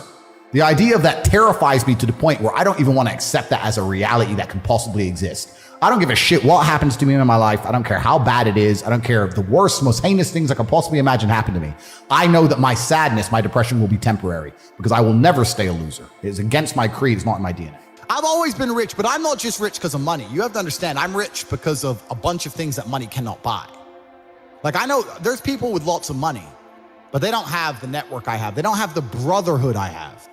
Just sitting with my boys knowing that if it comes to, if the bullets start flying, me and my 10 friends, we all die or no one dies.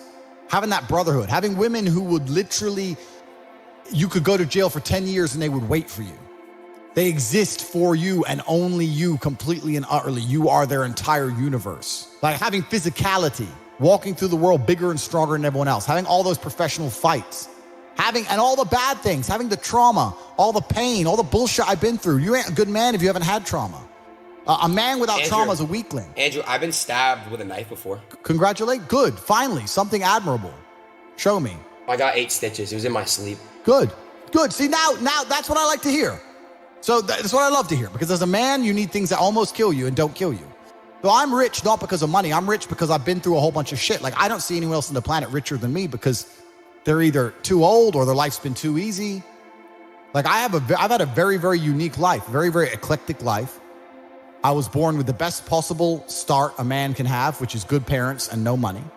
I've made all of my money completely myself the hard way. None of this fucking internet, Twitch, easy shit. I've done it hard. Well, what did you say? What did you say? Like, so like, you don't think any like social media people like Logan Paul, KSI, like you don't think like any like the top dogs, like they've worked hard to be where they're at? They've worked hard, but it's not coal mine, is it? Fucking YouTube videos. But I mean, I actually have respect for the Paul brothers because they fight now. They don't have to fight.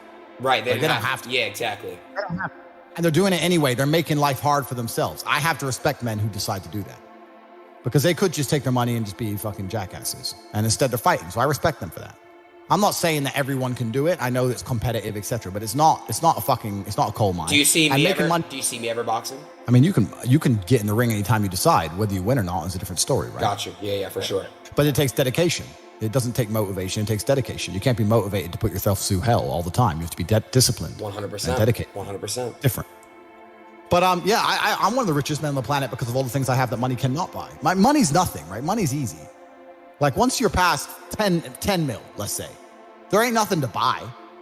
It's like, what are you really gonna buy? It's like in GTA when you like do like you have like the money and you did all the missions, like you're done. You know what I mean? Yeah, like once you have 10 mil's too low because I have 10 mil of cars, but let's say, and then a nice house, blah blah blah. Let's say 20, 30 mil, whatever. There ain't nothing to buy. I mean, how many diamond watches do you need? 3, Exactly. 4, 5. Yeah. It's you know. So there ain't nothing to buy. So at that point, it's just collecting money for the Is your most expensive asset your jet, your private jet? No. I have some land and some houses that cost more. Oh, okay. But the point is that once you get money, that's fine. But then I believe money is an amplifier. I don't believe money changes. I think it amplifies. So if you're a dork and you get incredibly wealthy, you become a mega dork. Whereas if you're a G and you get incredibly wealthy, you become a mega G. So I'll give you an example. amplifies your status. It doesn't change who you are. It amplifies who you are.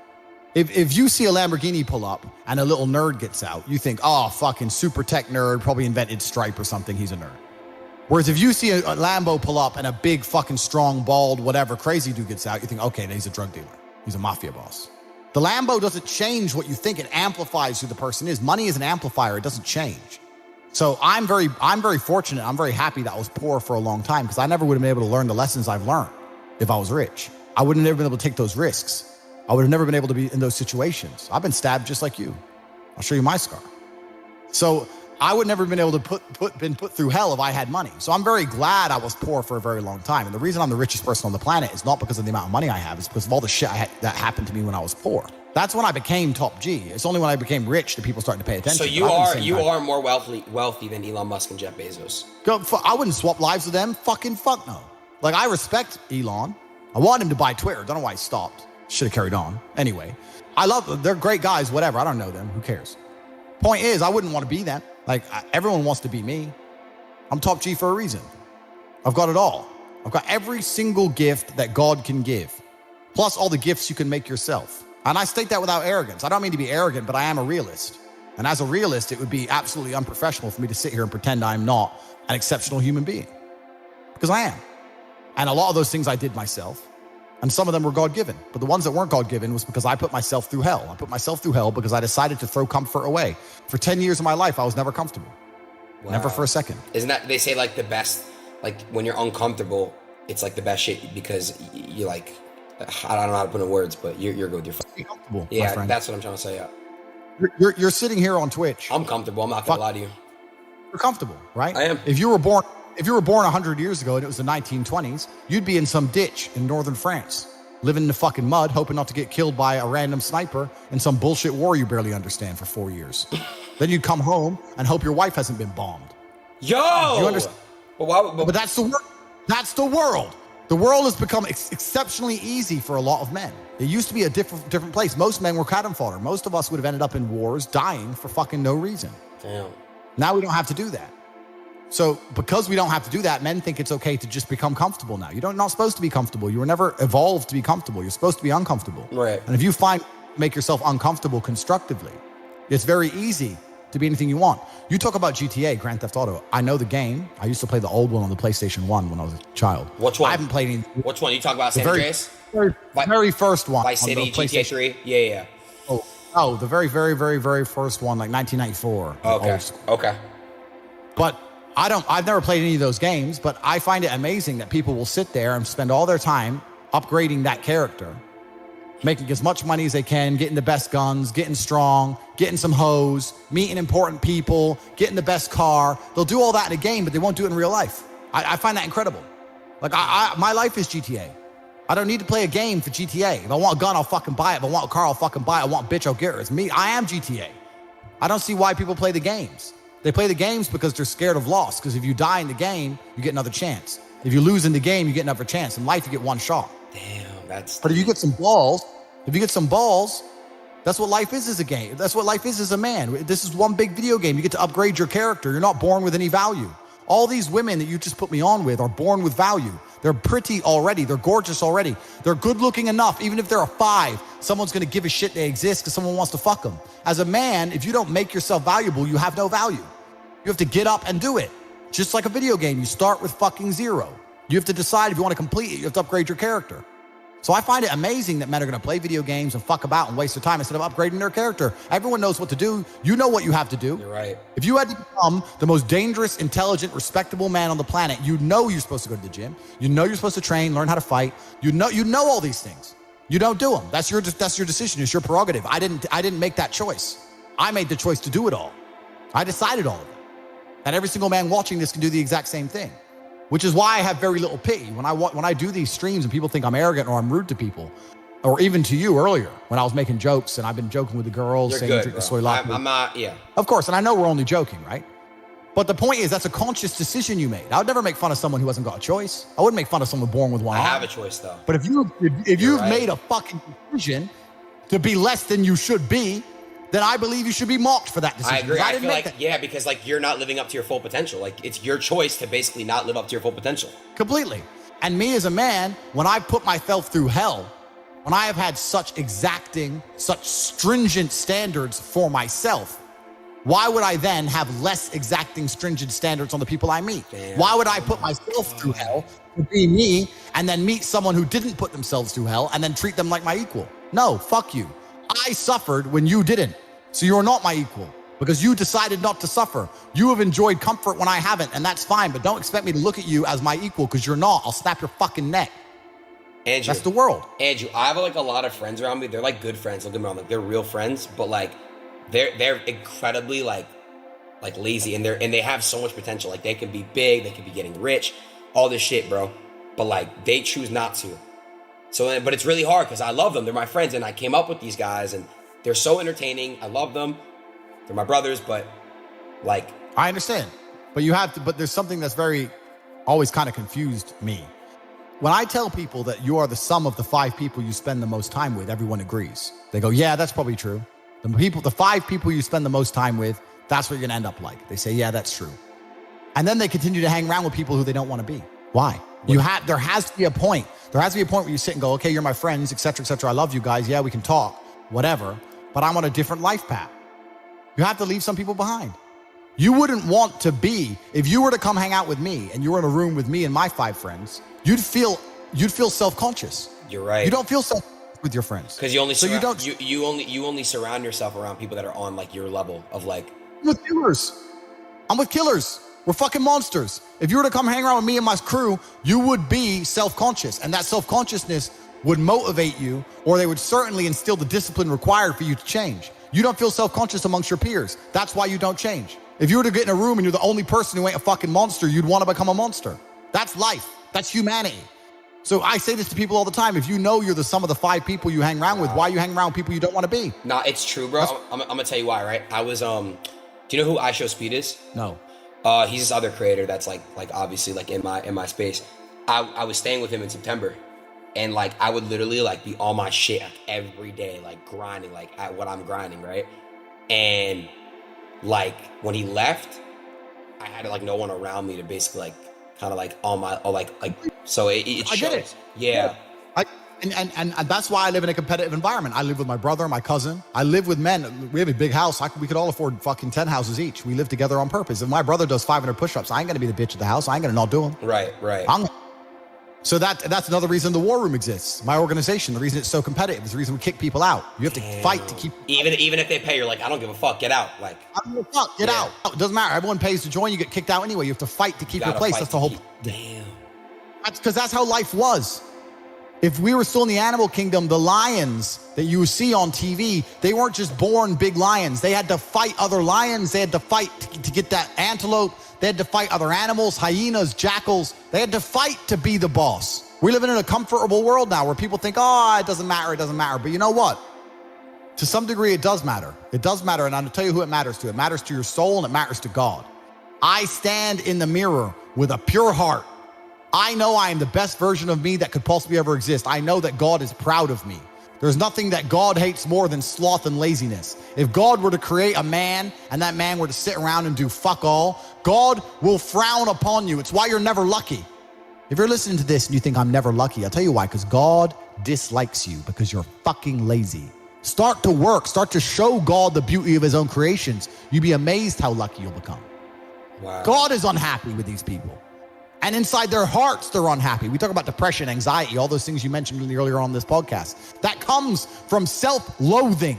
You loathe your own weakness. You loathe your own laziness. This is what all of these things are. I don't feel depression. How can I feel depression when I'm the most powerful version of me that I could ever fucking be?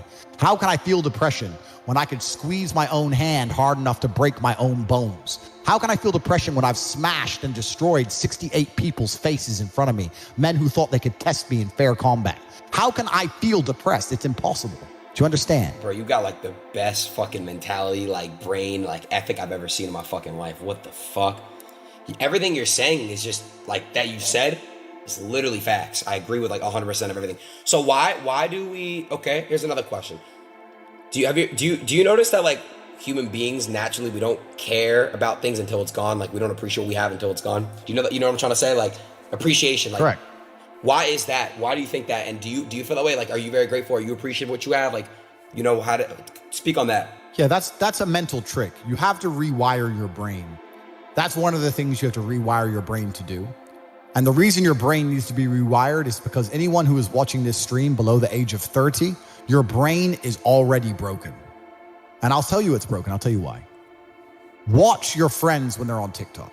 How long can they even focus on a video before they have to change? Half a second, Damn. maybe. All of your minds are broken. You can't even focus on anything anymore. You're right. You are constantly distracted to the point where you can't even appreciate the good things in your life.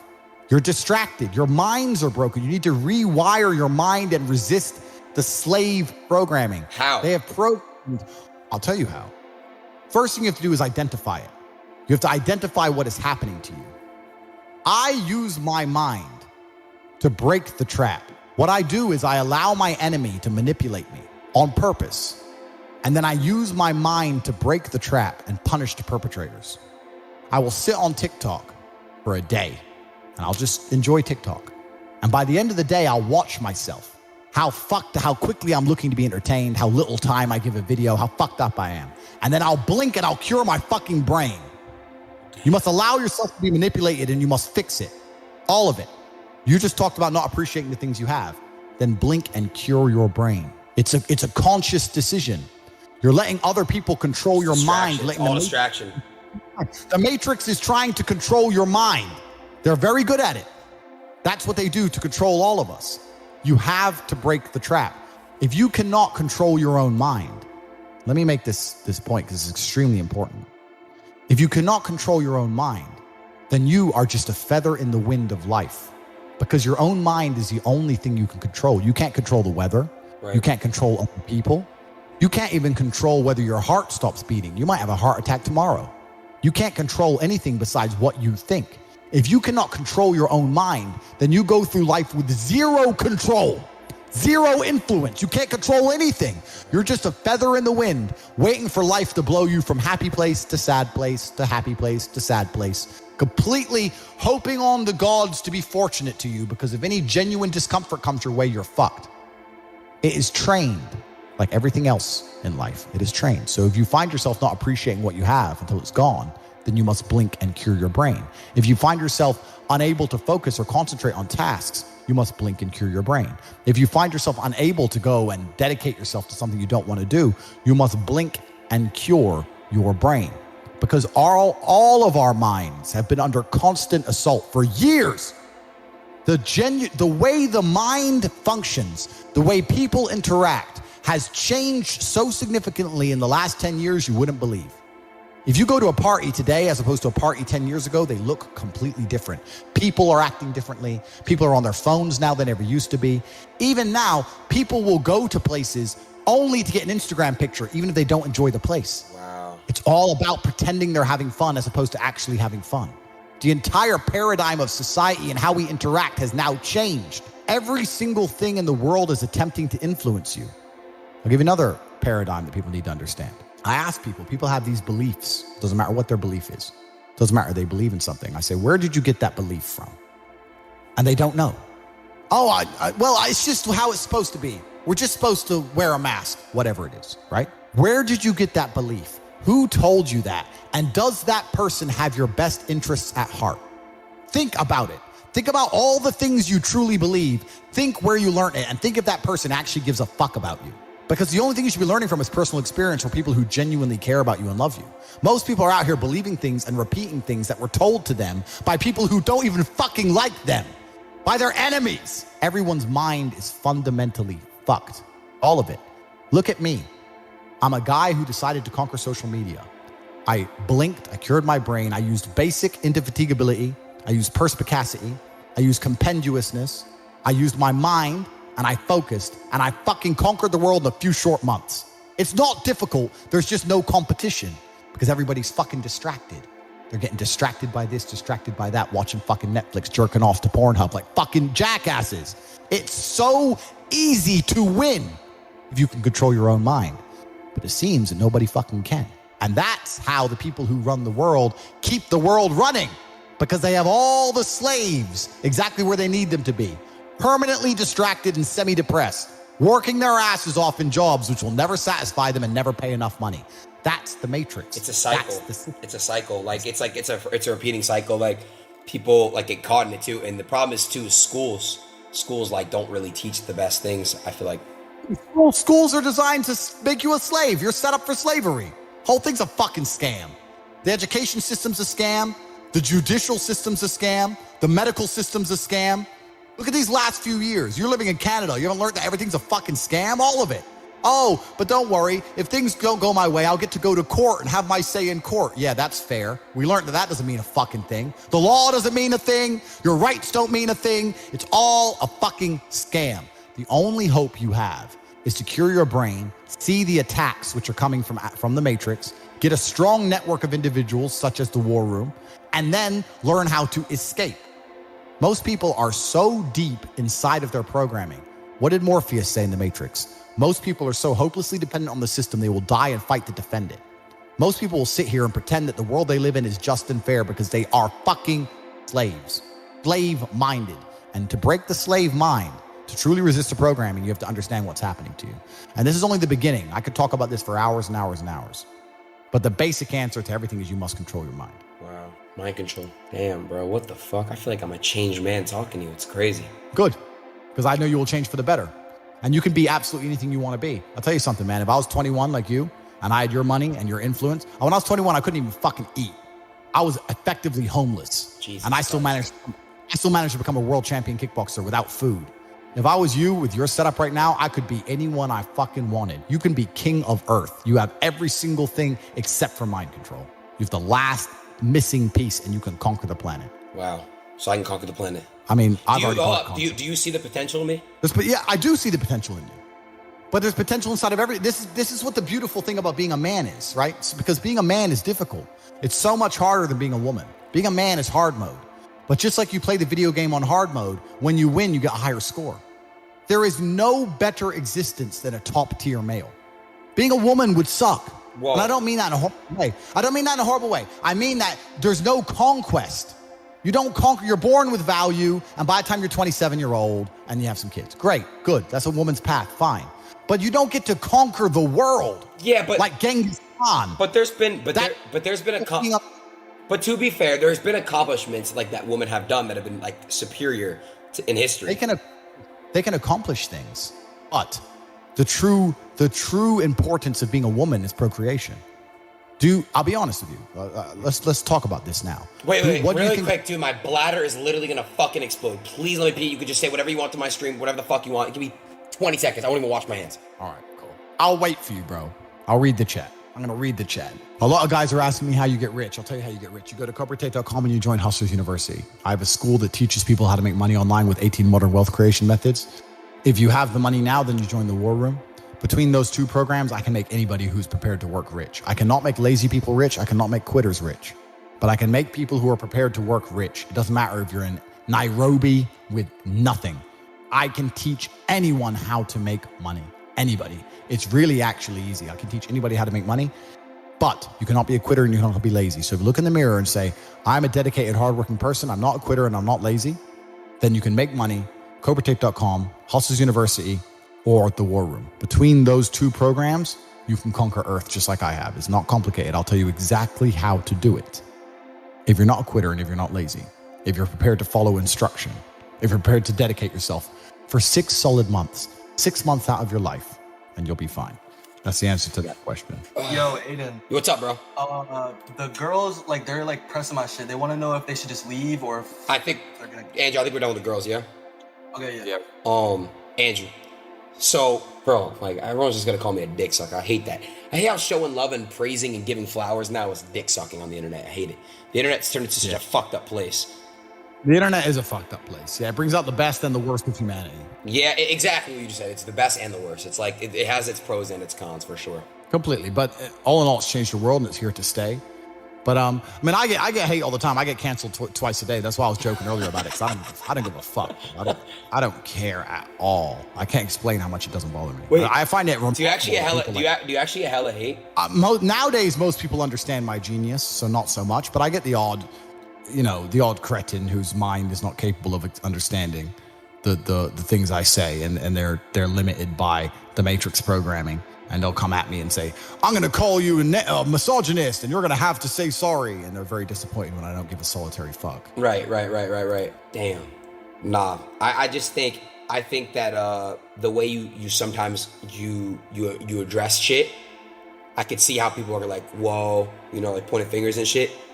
But I think if they have an actual intellectual deep conversation with you, you mean no harm, I feel like. And I feel like you're just very direct. And you don't really have any filter. Yeah, I don't see how filter aids, so I don't bother. Yeah, I feel you on that. I don't have to have one, so I don't have one. But all in all, I mean the best for people. I want everyone to be successful. I want the world to be a better place, and I think the world's a better place based on the back of strong men who stand up for what they believe in. I think that's how the world's always been a better place. The matrix programming says the opposite, but what did I say earlier about who is giving us these ideas, and do they care about us? They're telling us that to be a better place, all the men need to be weaklings and compassionate without any morals or without any hard lines or beliefs, and they must talk in a very, very soft way, and we need to be very, very compassionate and very, very tolerant and all these things. But if you look at history, the only times things were peaceful and nice is when strong men stood up with their swords and said, no, this is mine and this works this way and no one's going to come fuck with it. I think that masculinity and strength is what makes things beautiful, is what preserves things, and is what we need more of. This is what's missing from the world. All of the problems in the world today could be solved by men of honor, not doing bad things, men of honor standing up and saying, no, this is wrong. That could fix a lot, but nobody seems to want to do it because they're too busy being distracted by the matrix, depressed. Andrew, people who have addiction, whether it's drugs, alcohol, whatever it is, do you recommend that people to stop their addiction? Do they cut it cold turkey, or do they slowly stop it, ease off of it? It's a good question. It's difficult, right? Because there's a lot of personal circumstances involved, and it's different addictions do different things, etc. I don't know. I can't imagine truly wanting to quit something and not being able to quit. Like, I could quit cigars today. Like, it wouldn't even plague my mind. Like, if I wanted to quit, I'd quit. I can't imagine a mind frame or a mindset where I want to do something and can't do it. Right. So it's almost difficult for me to answer that question, because if you have that kind of mind, if your mind is so fundamentally broken that you cannot do with your own mind what you want to do, right? Like that, then you're just fucked, right? Life is hierarchical. There's always going to be kings and there's always going to be peasants. If you have a mind that you can't control, then you're never going to be a king. You're going to be a peasant. That's your life. You have a peasant's life ahead of you, and that's your destiny. Enjoy, right? There's always been peasants. That's life. But I believe that the most important thing you can do as a man is to gain control of your mind. Once you have control of your mind, life is so ridiculously easy. It's so ridiculously easy. It's so easy to be in. People say to me, Tate, you're in good shape, but all you do is drink vodka and travel the world. You're never even home. You never even have a gym. How do you do it? It's ridiculously easy if you control your mind. If I decide to do 1,000 push-ups, I'll do them. Maybe I have to do them one at a time. Maybe I'll get tired. Maybe I need a break. I'm going to do 1,000 because I said I'm going to do 1,000. It's not fucking hard. Everyone knows what they're supposed to do. Once you control your mind, it's easy, right? Getting over a breakup with that bitch. You miss that girl, you're upset, you miss her with all your heart, da-da-da. But once you realize she's gone, if you control your mind, she's gone now. She's gone now, gonna miss her. That's a shame. Off to the gym. But like, you either control your mind or you don't. And this, all of these things stem from the same problem. It's something you can do. It's something that is learned. It's something that is taught. But it's something that I needed to survive. So for me, it's easy, right? It's all I've ever known. Right. But people have life now. They don't need it to survive, so they never develop the skill. That's just how it works. At the end of World War II, when men went to Europe and saw unspeakable horrors at the end of World War II, did they all come home and need therapy, or did they all come home and get back to life? Get back to life. Because everyone was taught to have a mind that they control because they needed it to survive. There's no one else. That's how life worked back then. Now imagine there was a war that big. Imagine the fucking therapy, the fallout, the fucking bullshit. No one would be able to fucking even just go back in. And I'm not saying they didn't see bad things. I'm not saying it's not hard. It's fucking horrible. But that's how it works. That's life. Like, I've seen shit. Like, we've all had our trauma. You have to get through it. You either let it destroy you or let it build you. Have you ever been in love before? Completely. I believe in love. I believe in love. I believe in men and women being in love. I believe in finding a woman and loving her with all my heart. I'm not going to let her fucking take the piss out of me. I'm not going to let her walk over my standards or my boundaries. I'm a man. I love you with all my heart. And I said, you're not going to the club with your girls. I want to go. Cool. Then we're over. And I will love you while I don't see you. I might still love you a little while, but fuck you. That's the line. You overstepped the line. Goodbye. That's life. I can love a bitch and ignore her texts. Watch me. I can be head over heels in love and still ignore her ass for breaking my rules. Because I set the rules because I'm a man. It's my world. You step into my world. I don't step into your world. You step into my world. You're never going to win 100% of the time. You might love a bitch and lose her. Cool, but you might love a bitch and keep her. If I let her go to the club with her girls all the time, how long is it until she meets a new dude and cheats on me anyway? Sooner or later. You're going to lose her anyway, so why not lose her as a man sticking to your fucking guns instead of losing her 7 months later behind your back? Just stick up for yourself. Stick up for your fucking self. But this is it. But people are so scared of the emotions. That's all it is. No one's going to shoot them in the head. They're scared of the emotions of missing her. You're a full-grown man. You're scared of some emotions. Sit in bed and be sad and fucking play your chess and go to the gym and be sad and lift your weights and be sad for a while and do your shit till you're not sad anymore. The fuck? You're scared of emotions to the point you let a bitch run your fucking life? It's insane. And this is the world we're in today. Everyone's scared. All full-grown men are scared of feeling fucking sad a little bit. It's crazy. Someone said, what hobbies do you do besides obviously go to the gym? By the way, I don't like working out. I hate it. It's a chore that I do every single day for half an hour every single day. It's discipline. Yeah, it's a chore. It's discipline. It's discipline. I don't enjoy that.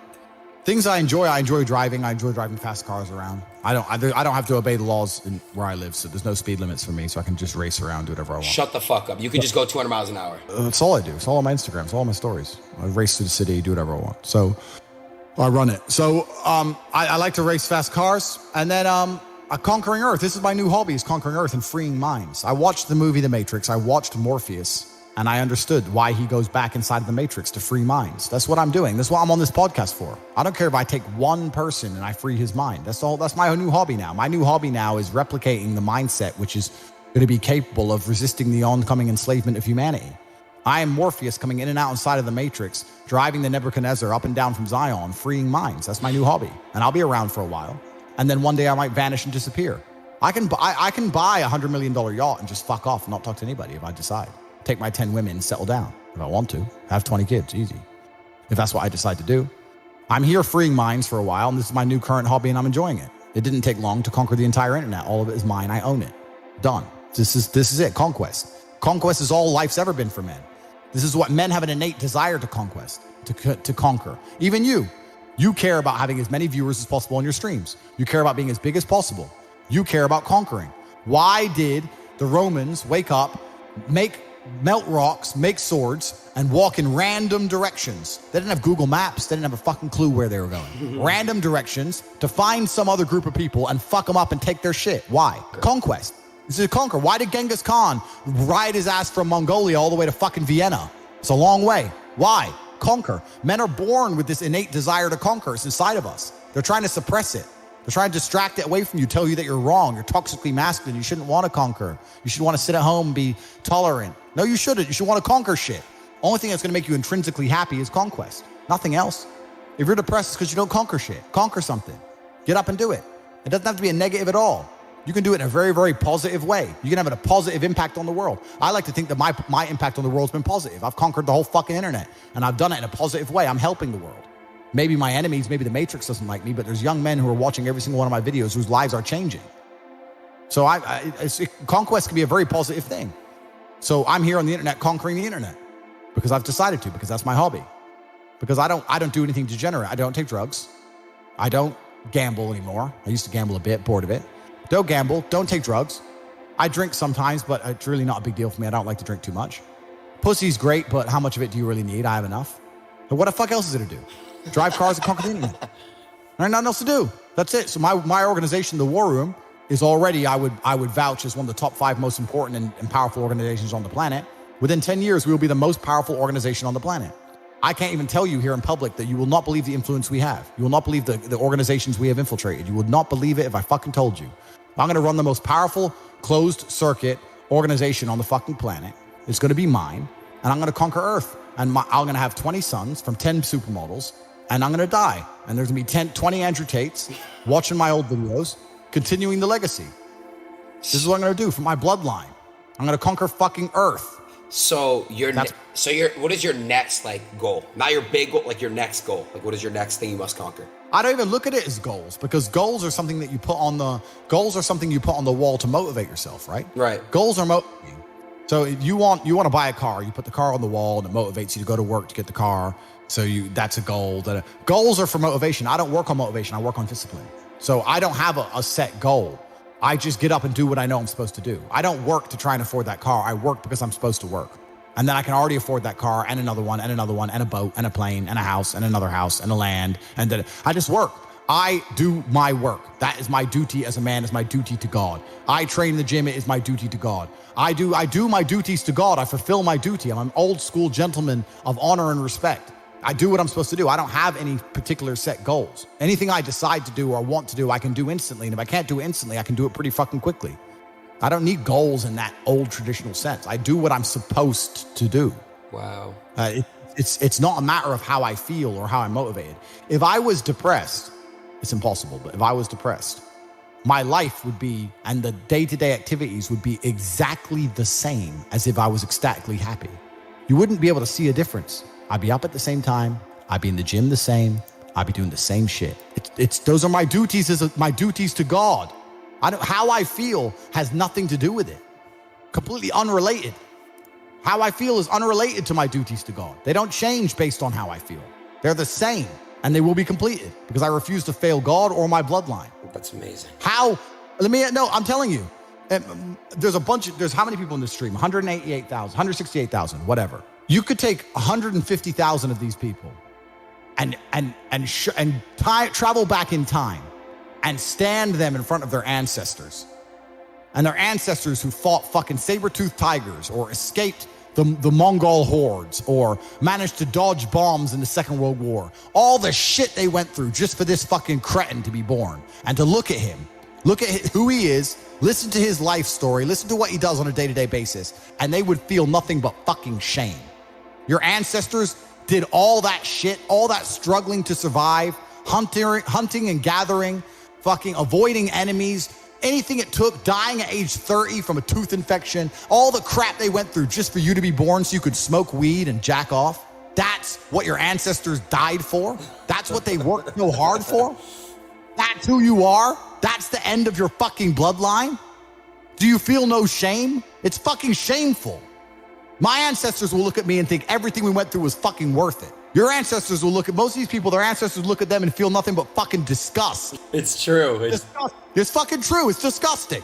And they should look in the mirror, look deep in their own eyes and say, yes, I'm fucking disgusting. I can change this. That's the beauty about being a man. If you're disgusting, you can change it. That's the beauty. There's nothing stopping you changing it. You're right. But you must accept it first. Most of these people, what they do is they hang around with other disgusting people, and then they're a little group of disgusting people, and they think, well, I'm not disgusting, everyone's disgusting, and this is normal, and it's normal to be a fucking jerk off. Not in my world, it isn't. This is when I was making jokes earlier about predators and prey. In my world, I'm in a world of predators. It's not normal to be a fucking jerk off in my world. Damn. There are duties that men must fulfill, whether to God or to your bloodline. But this is a genuine honesty. I'll say this now. Of those 150,000 people, I guarantee even their fucking living relatives, their living parents aren't even proud of them. Like, the fuck? Your own father's ashamed of you. And you don't even feel fucking motivated to do shit.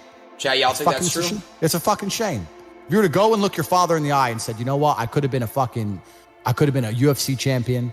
I could have been a multimillionaire. I could have been a race car driver. I could have been a fucking nuclear physicist. Could have done all these things, but I was busy on Pornhub. You think he's gonna be proud of you? Fuck no. Fuck no. And there's men here who will deny it, right?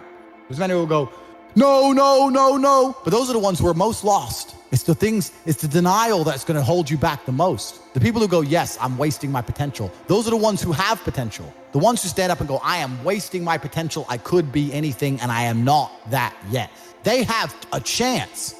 The men who go, well, no, actually, I'm fine. They're fucked. They're inside the matrix, fully slave-minded. They're a waste of time. Damn. But if you sit there and go, you know what? Yeah, I am wasting my potential. Yes, I can be more than I am. Even if I'm already great, I can be better. As good as I am, I still push myself to the limit every single fucking day. I have every single thing a man could possibly want. I'm still pushing myself. This is your prerogative as a man.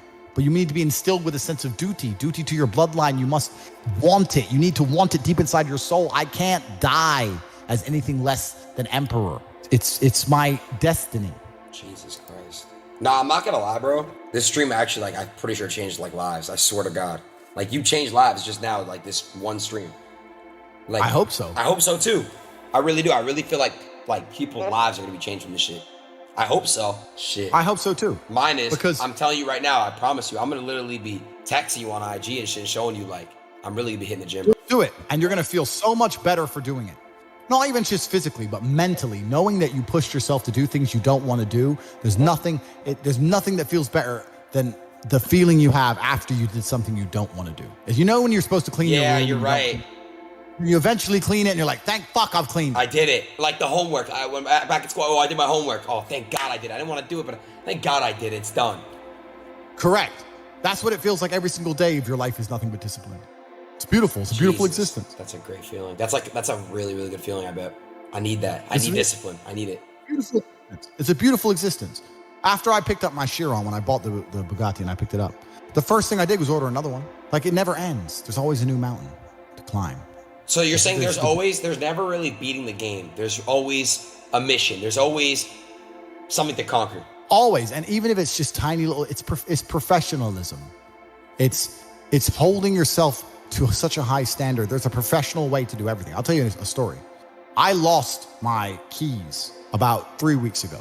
It was the first time I'd lost anything in 4 or 5 years. Because when I put something down, I've taught myself to put it down and repeat in my head where I put it. I put my phone on the kitchen counter. I say it in my head like 3 times as I walk off. I don't lose things. I know where everything is all the time. I'm professional. I don't lose stuff ever. And I lost my keys. I was furious at myself. The ways I punished myself for only losing my keys took me 20 minutes to find them. Found them. I donated money to charity. I refused to go driving. I worked harder in the gym. I fasted for 24 hours. I punished myself. And my chick's like, what are you doing? So I lost keys. She goes, yeah, but it's only you losing keys. You're a fucking chick. You don't get it. I don't make mistakes. I don't make mistakes, and I made one, and I will pay a price. I will not lose my keys again. God is my witness. God above, I will not lose my fucking keys again. I will make sure I repeat in my head 25 times if necessary. Every time I put anything down out of my pockets exactly where it is, I will never lose anything ever again. I am a professional. I am exceptionally hard on myself because that's how I enjoy life. I can't imagine life any other way. I can't imagine life going through life, losing my keys, oops, crying over a bitch, oops. Oh, I don't feel like it today, oops. I can't even fathom that existence. It sounds like hell to me. I get anxiety even imagining that existence. You want to talk about anxiety? I get anxious even imagining living that way. I am a hyper professional. So can you always be more professional? Yes, I can always be more professional. I could memorize the number plate of every single car behind me every single time I drive a car to make sure I'm not being followed. So you have I'm trying. Do you have a? There's always something to do. Yeah. And I'm trying to learn that now. And if I drive for more than 2 or 3 hours, I start to forget the number plates. So it's difficult. So there's always a new level of professionalism. There's always a new place to go. So the game is never completed. Damn. So it never ends. There's always something. There's always something. And thank God there is. Because if I completed the then game, there would be nothing to do. You lose your mind. I'd be more depressed than anything. That would be sadness. Yeah. The true sadness when the game is over. The true status when the game is over. Wow. The game has just begun. Wow, Andrew. You're a legend. You need to be out competing all the other people on the planet who are hyper competitive. And if you think you have 8 hours to sit there and just read a book, you are wasting your time. You are too slow and you are going to lose against people like me because we're just too quick, too fast. Our networks are too various and large, and we make decisions too quickly and we absorb information too quickly, and you're just behind the time. By the time you're done reading the book, the moves have been made. But it's over, yeah. The game's over. Chess teaches you that if you lose, at some point you made a mistake. It doesn't matter if it's the smallest mistake. It doesn't matter if you just took too long to think to make the right move and you ran out of time on the clock. At some point you fucked up for you to lose that game. It's 100% accountability with no luck. That's what's so important about learning chess. That's the first thing. And the second thing is you need to, as a man, adopt the mindset that absolutely everything that happens to you is completely and utterly your fault, whether it's good or bad.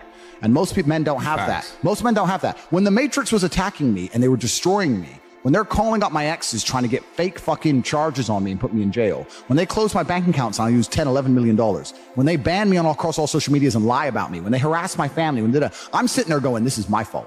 All of this is me. I got here. It's my fault. I'm not going, that was unfair. It was orchestrated. The NGOs worked against me. Because that is not helpful. So it's accountability. It's 100% accountability in all things. But also when I go out there and I start the Bugatti, it's like, that's me. This is my fault.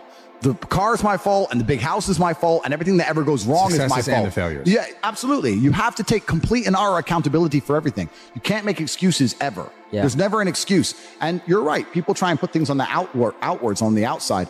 It's interesting. I remember watching Forrest Gump about 5 years ago. I was on a plane. I can't remember where I was flying. And the beginning of Forrest Gump has a scene in it, which I don't think many people actually have ever analyzed or anticipated or understood what the scene means. But when he's sitting on the bench at the beginning, think about Forrest Gump. He's sitting on the bench at the beginning and there's a feather blowing. You nailed this Yeah, shit. yeah. And then it lands on him and the movie begins. Yeah. What they're saying with that is Forrest is the feather and life has just pushed him all over and put him in all these unusual scenarios. Life has directed him everywhere. Yeah. That's what it's saying. Sure. And if you're going to be the guy and you're going to allow life to happen to you and you're not going to happen to life, then you're at mercy of the wind. Perhaps it might work out okay, but it might not, right? So you have to be the guy who goes, okay, the wind's blowing in this direction.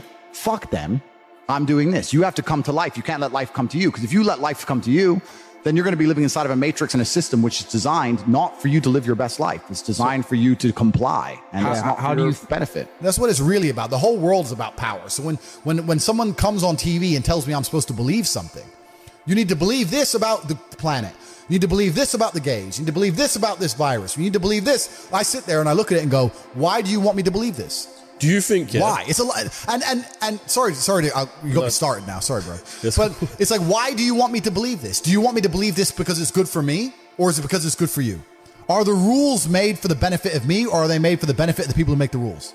And you sit there and you understand that all of it is programming. All of it is a lie. They want you to believe things that are not true, like go to university, get in debt, sit there, learn or get a degree, that they want you to believe all this crap so that you are as enslaved as they can make you. This is all they want. I think that the entire world was built by this God-given drive to conquer. And to conquer doesn't always mean dominate others. You can conquer the sky by building a skyscraper.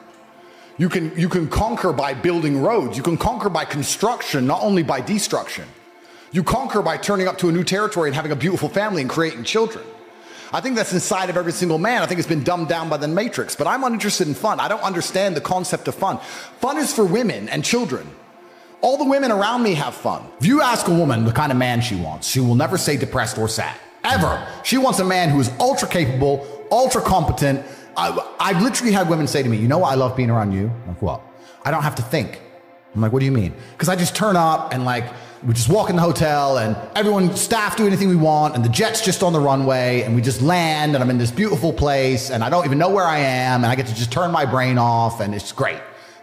They want someone who is fun and spontaneous and charismatic and successful. They don't have time for sad dudes. They don't care.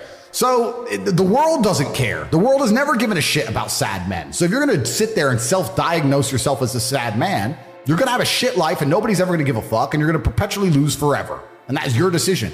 I am so scared of being that person. The idea of that terrifies me to the point where I don't even want to accept that as a reality that can possibly exist. I don't give a shit what happens to me in my life. I don't care how bad it is. I don't care if the worst, most heinous things I could possibly imagine happen to me. I know that my sadness, my depression will be temporary because I will never stay a loser. It's against my creed. It's not in my DNA. Ignorant people can, to a degree, be happier in certain scenarios than others. Good. Yeah, because they don't understand what's really happening. Yeah. They don't understand about the battle of good and evil. They don't understand about the Matrix. They don't understand that they're a slave. Yeah. They don't understand it. And they're ignorant to how good their life could be. So they think their life is good. I understand all that. But that all changes when times get hard. Because those people are not happening to life. Life is happening to them. And they are subject to circumstances. Correct. I'm not subject to circumstance. No matter what happens, I can change country. I can fight against the wind. You are the circumstance. I can disappear. I am the circumstance. Tate arrives and circumstances change. Whereas these people cannot do that. The circumstances dictates their life, and on a long enough time scale, especially in the world we're currently living in, I think that things are going to get a lot harder for these people, and they will see soon that ignorance is not bliss because they cannot pay their heating bill. Whereas if they were less ignorant and paid attention, they'd be able to be living in a mansion like me with heating on full blast. So this is what happens. I have hundreds of people who I talk to all doing this shit. Hey, Tate, have you seen this? Boom. And I'll throw him something, he'll throw me something. That's my ecosystem. That's who I talk to. Those are my friends. We don't talk about Rihanna. We don't talk about the football. We don't talk about Love Island. We don't talk about anything other than money. Yeah. How are we not going to make hundreds of millions of dollars? How am I not going to have money? Like, that's all we talk about. That's all we do. So I say this to people and say, when's the last time, we talked about the coffee shop example. I say this to people all the time. When's the last time you sat and talked about money? What do you mean? When's the last time you sat down with someone and talked about money? Well, what do you mean talk about money? Well, if you don't know what to talk about, then you don't understand money. So go learn how money works. Go learn how a bank works. Go sit on YouTube for free. You don't just pay 50 grand in 4 years like a university. Go sit on YouTube and understand money, banking, or the real estate market, any of it. Understand the last housing price crash, why it happened. Understand mortgage rates and how that's affected by interest rates. Understand it, and then go sit with someone else who understands it and talk about it. Oh, yeah, I should do that. Yeah. Back to TV. Yeah. Dumbasses. My kids are broke. They are brokies. Yeah? Yeah, because they ain't going to get the lessons any other way. You know what? It's actually different. So if I had a daughter, my number one concern wouldn't be spoiling her. Because I think spoiling a chick isn't even a bad thing, really. I don't think it affects their mentality nearly as much as a man. But the problem with spoiling a woman is, if she has too much access to money, a man's going to get hold of it. I've been around, bro. I know. If let's say I had a daughter and she's 18 and she has access to a bunch of money. Her boyfriend, whoever the fuck he is, if he has any game, is going to be in the club on my money, driving her fast car with no insurance. PS5 paid for. You know what I'm saying? She'll be buying him nice presents and shit. So that what annoys me about the chick. So she can't have any money because I don't want some fucking side dude getting it. Yeah. My son ain't going to get any money because I don't want him losing his hunger. I want him to grow up broke. I want him to go through all the struggles I went through. I want him to suffer. I want him to have that fire. Now, I had some major disadvantages due to the fact that I had absolutely zero access to money. My family was completely broke. So I will give him some advantages. Let's say like when I was a fighter and I was fighting and I couldn't pay the rent. If my son, when he wins his fight, I'll give him a financial bonus myself for winning. But he still has to go win. Yeah. You understand what I'm saying? My kids are not going to be born into any kind of wealthy environment, in any kind of money. When I have children, I probably won't even raise them in a Western country because I think Western countries are soft. Bro, if I have boys, I want them growing up in deep Russia. Hardcore ones. Yeah, with like in the mountains with the goats. Like just running in the snow barefoot. Khabib ones. Yeah, I want monsters. That's what I want. I don't see the point in send them to some private school to sit around with a bunch of fucking toffs. Yeah. I don't see that. I think the best education in the world comes from the streets and comes from hardship. I don't think a private school can teach my kids anything that I can't teach them or that they actually need to know. You know, so when I have children, their lives will be very, very hard. So I think that as a man, your happiness comes from feeling respected over feeling loved. And the reason perhaps you're happy now is because you have more respect for yourself because of the decisions you're making, and you have self-respect. Yeah. And I think that a lot of men, even if they have self-respect, if nobody else respects them, they're struggling. If you're a person, if you're a man and you're out here and you go, you know what? Who do I want to be? I want to be strong and rich and brave and respected. Then I need friends who are strong and rich and brave and respected. That's what you need to do. If you're going to say, oh, I want to be these things, but I hang around with this guy because we play FIFA together, then you can stay a fucking loser. And that is your decision. Stay a loser. I have no sympathy for losers. I want to make this another thing clear that ends up on TikTok and everyone cries their eyes out. I don't give a solitary fuck if you want to stay at the bottom of the societal totem pole. If I'm going to ignore how I feel day after day so I can perform, regardless of whether I'm sad, happy, pissed off, tired, if I'm going to get up and work anyway when I'm tired, how do you expect me to feel sorry for you because you didn't work when you were tired? If I don't care about my own emotions, I certainly don't give a solitary shit about yours. If you want to stay a loser, stay one. Good, it's fine. Stay a loser. I have no sympathy for you. I don't care. Yeah. This is the thing that I don't truly understand. If I'm unhappy with something and I'm uncomfortable with something, I fix it. Yeah. That's endless motivation, which I don't truly believe in as a concept, but that's endless fuel for the fire. Right. If I was unhappy with something about myself, regardless of what it was, I would be able to take all of that discomfort and turn it into endless energy to get the problem fixed. Yeah, exactly. But these people seem to It's okay to be unhappy. Yeah, well, these people seem to sit and say, I'm really unhappy with X, but then stay doing X. So I don't believe they're truly actually unhappy. What you'll notice if you live life long enough is that somebody will sit and say to you, I'm unhappy being a loser. You say, why are you a loser? I just sit at home and play video games 7 days a week. And you're like, okay. And maybe 3 days of the week, they're unhappy doing that. Yeah. And that's the time they email you, and that's the time they want to make a change. But 4 days of the week, they don't really, it doesn't really bother them. Yeah, it doesn't really bother them. Because if it bothered them 7 days a week, guess what? They would fix it. Correct. Yeah. So I have very little sympathy for people. And that's not because I'm not a nice person, but it's because I've been so hard on myself and I've been through so many things that were difficult, and I've been through so much pain and trauma myself, some of it self-inflicted, some of it given to me by God to make me a better person. But I've been so difficult on myself. It's very hard for me to look at somebody who's refused to be difficult on themselves and see them as my equal or feel sympathy or pity for them. Why would I feel pity for somebody who took the easy route when I took the hardest possible route? Yeah. I took the hardest possible way to be the man I am, and you were too big of a... And now you want me to feel sorry for you? I don't feel sorry for you. Yeah. I don't feel sorry for these people. And because as a man, you can be anything you decide you want to be. That's the beauty of being a male. You can build your character completely from the ground up, just like a video game. Every single thing about me that people respect, I built. I was not born a world champion kickboxer. I was not born this intelligent or intellectual. I was not born this rich. I was not born this strong. I was not born this confident. I was not born this interesting. I was not born this charismatic and humble and gorgeous and tall and strong and sexy. I was not born none of these things. I became these things myself. So I deserve all the spoils of war. And anybody who decides they don't want to work hard enough to become those things, then they deserve to sit and accept they're my inferior. Yeah. That's their problem. The kind of people who are really genuinely upset by what I say are the kind of people who can't truly learn anything and become successful in life. Yeah. I obviously know what I'm talking about to some degree, right? So if Mike Tyson walks in here and tells you he's going to teach you how to box and says you can't fight, you're a pussy, if that upsets you, then you can't learn, right? It's Mike Tyson. Just shut up and listen. Yeah. If someone, Richard and me, comes along and says, Andrew, you don't know shit, you're a dumbass and you're a brokey, I'm going to sit there and go, okay, maybe I'm a brokey, Elon.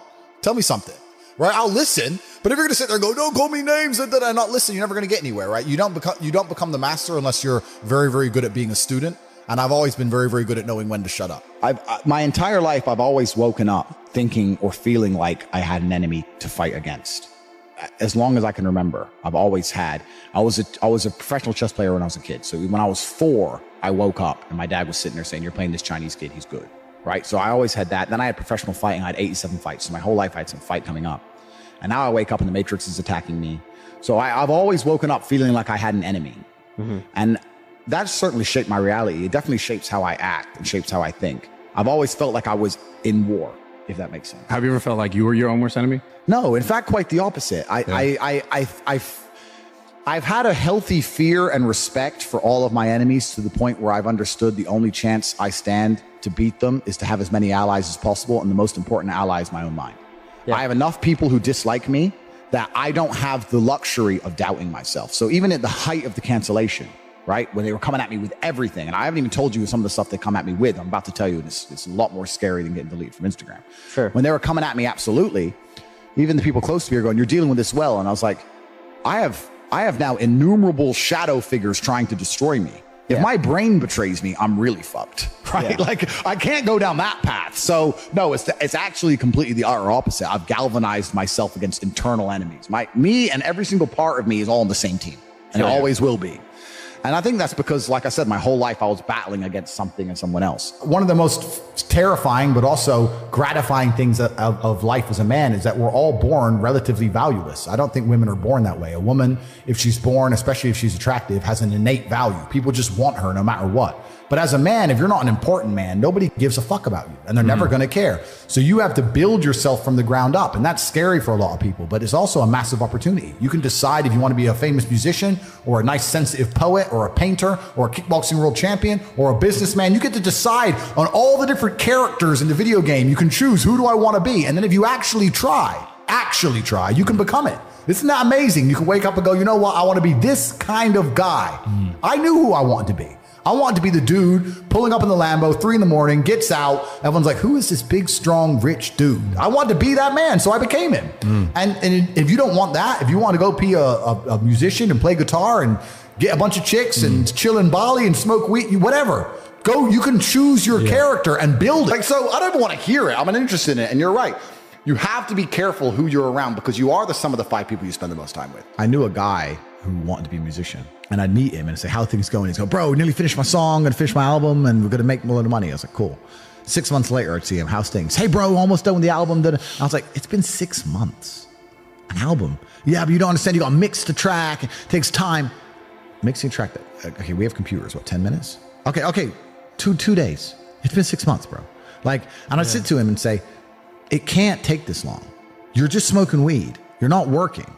And he's like, no, you don't know. So I thought, okay, I'll make a track. So I made a song. I wrote some lyrics and hit a guy up, got a beat, got a mic. I know I'm not talented. Talked, blah, blah, blah. I made a song in 2.5 hours. And I started releasing these songs I made in 2 hours. And it was just to spite that guy, just to teach him a lesson about how speed works. It's funny because obviously not because of my musical talents, but because of my influence everywhere else. I got millions of views on my videos. Yeah. So I beat him. So it's like, how many views you got? 0. And it's not because the songs are good, not because I think I'm a musical genius, but because I'm Tate. But they're like an hour, 2 hours. I threw them together. And it was just a lesson in speed to make sure that I wasn't making any mistakes. And he was telling me it genuinely took months. I knew he was wrong, but the only way you truly know is to do. So it's like, this has to be a lie. So I made a song in 2 hours. I made a video in 3 hours, and boom, boom. From 9 a.m. till 1 p.m. Bang, millions of views, done. And he's still talking about his album. He's probably still talking about it today. It probably doesn't even exist. Comes out tomorrow. Yeah, be ready. It's coming. Yeah. Look, everyone loves passive money, right? I make money as I sleep. I get it. You need to de-link your time to your money, because if you're only working for money, you run out of time, you can't make enough money. I understand all those principles. My point is, if you have no money and you're coming to me saying, I want to make passive income, why are you not making active income? Get up off your ass and work first. Because there's no such thing as completely, truly 100% passive. You're going to have to check on it. You have to maintain it. You're going to have to find a new tenant for that property. You're going to have to make sure that DeFi crypto farm you're in doesn't go to zero. It's not a rug pull. Yeah. You're always going to have to keep an eye on it, right? But the idea that people with no money are already so concerned with making money without work is amazing to me. You should be worried about active income. If you show me, if I'm a brokey and you show me how to make $1,000 an hour, I don't sit there and go, okay, but how can I make that passive? I go, cool, I'm making $18,000 a day because I'm going to work. Dude, you don't need to worry about passive income until you have no more time. I look at passive income because I have 18 hours a day I work. When all 18 of those hours are done and my workload still isn't finished, I have to find a way to make some of those income streams passive, either via staff or whatever else. Yep. And that's how I work smart. I use all of my time, and when all my time is done, now I have to become more efficient so that I can get more done within the same time frame. To sit there and say, I don't want to use my time, so I want passive income is dumb shit. The 16-year-old making 45 grand a month, if he was to sit to me and go, I don't want to make the TikToks, I want someone else to do it, make it passive, that he wouldn't be making any money. He's just working. You have to just work. At some point you have to bite the bullet and just work. So when someone comes to me talking about passive income and they're a brokey, I'm like, you are just lazy. You are lazy. You will never get anywhere. Lazy people never get anywhere in life. Doesn't matter what it is. Doesn't matter if it's tennis or money. If you're lazy, you're never going to get there. I feel uncomfortable with a lot of money in my bank. So that's another thing. Like, I'm now at the point where I don't really carry money at all. I don't have any way of paying for things because anytime I'm anywhere, I'm with like my PA or my security team, whatever. So it's almost weird how quickly you get used to like walking in somewhere, eating, and just walking out. I don't pay, and someone else sits and pays for me. Sorts it. So it's weird. I don't pay for anything. I don't have any money. I don't have any of that stuff anymore because that sounds like true freedom, though. You don't have to worry about the money at all. I don't look at the price of anything. I don't look at the price of anything. If a new car launches and I want it, I just say, give me this and sort it. Yeah, literally, give me one. What options? All of them. Just tick every box. Buy. And cars turn up at the house that I've forgotten I've bought. And when did you reach that level of wealth? Was it within the last couple of years, or were you at that stage beforehand? I was always fairly well off, but in the last, I'd say last 3 years, I got to a point where money is truly not real. Money has no value whatsoever for me anymore. So if I want something, I'll just buy it. What do? Starting from scratch, you're in London, you got nothing, you got no contacts, you're not in your war room, and you need to make £10,000. I've never done it before. However, you'd have to start with selling something. Yeah. You'd have to start with becoming the middleman of something, and you'd have to start by taking a commission. That's the first thing you can do. Like the London dropped in the middle of zero and doing it physically, I'm not sure. I think no matter where I was dropped, I would turn to the internet, no matter what. Okay. I think that because the internet's just a global marketplace, it's just so much better. I'd find somebody with, okay, so let's say I had nothing, right? I'd find somebody with star power, like you, for example. I'd come along, I'd drop you an email and say, listen, I want to put something together. I believe I can help you sell more. I am hoping if I show you I can sell more, you'll give me X amount of commission, X amount percent. I understand you have star power. You have something I don't have. You can talk in front of a camera. You can attract people. You can entertain people. What are you currently selling? You're selling this. Okay, if I bring X amount of 1,000 people, will I be able to get this percent? That's what I would do. I think that if I didn't have the ability to sit on a camera and entertain, I would find somebody who does, and I would be the blood and guts beneath the show business. Interesting. And that's the easiest way to get rich in the world today. So you'd find someone who's got an existing product or service. Correct. And then you would help them sell it and promote it. Absolutely and utterly. That's the easiest way to get rich today, especially because commission only, nobody's afraid of saying yes to. What's made me the most money is the War Room. The War Room is a private members organization that I run. So when I first got, this is interesting. When I got extremely wealthy, I wanted to know where I kind of felt like I'd gone to outer space expecting to see aliens, and I got there and there were none. No aliens. I was like, where is everybody? Okay, I'm rich, but I expected once I became rich to meet other men who were rich, focused, intelligent, had their dating lives in order, their physical health in order, their finances in order, their connections in order. And I got to the top of the mountain. I looked around and realized nobody had it. Like, yeah, this guy's rich, but he's cucked by his wife and he's fat. This guy's rich, but he's controlled by the Matrix. This guy's rich, but he's dummy. He just made a bunch of money making music, rap. He's an idiot. This guy's rich. Like, and there was nobody who had it all. I was like, and I wanted a network of genuine predators. I wanted the Freemasons almost. I thought I didn't want to join their organizations, but I wanted people like you. I wanted people like me. So I started an organization to find those men. If you spend all of your time sitting around people who talk about how to become powerful and influential and rich, guess what you're going to end up being? Powerful, influential, and rich. So now I have the greatest network on the face of the planet. And when I say it's maybe the most money, it's not because of the membership fee. The membership fee is very low. It's cheap. It's because of the opportunities and connections inside of the War Room. And that's why I am ultra competitive, and that's why nobody will ever beat me. If you're an individual and you wake up and think, I want to make my life better, and you spend 8 hours reading a book, that's fine. When I wake up to maybe 25 messages from some of the most influential and rich people on the planet that you've never heard of, telling me, buy this now, this is an opportunity to make money on the Russian ruble, this is an opportunity to make money British here. Pound, this is an opportunity to make money on this land. This is what's going down in Iraq. Here we have an opportunity in Nairobi. And I'm sitting there going, okay, and I have got all this curated information and genuine opportunities in real time presented to me. And within 15 minutes, I've made a $5 million investment. You're on page 1. You're still reading your book. The introduction. You're still reading. You're still reading the introduction. And this is why, against people like me and my network and the other people inside the War Room, you will always lose. So the War Room's maybe the most money, but not because of membership fees or anything like that, because of the genuine connections and opportunities inside of the War Room.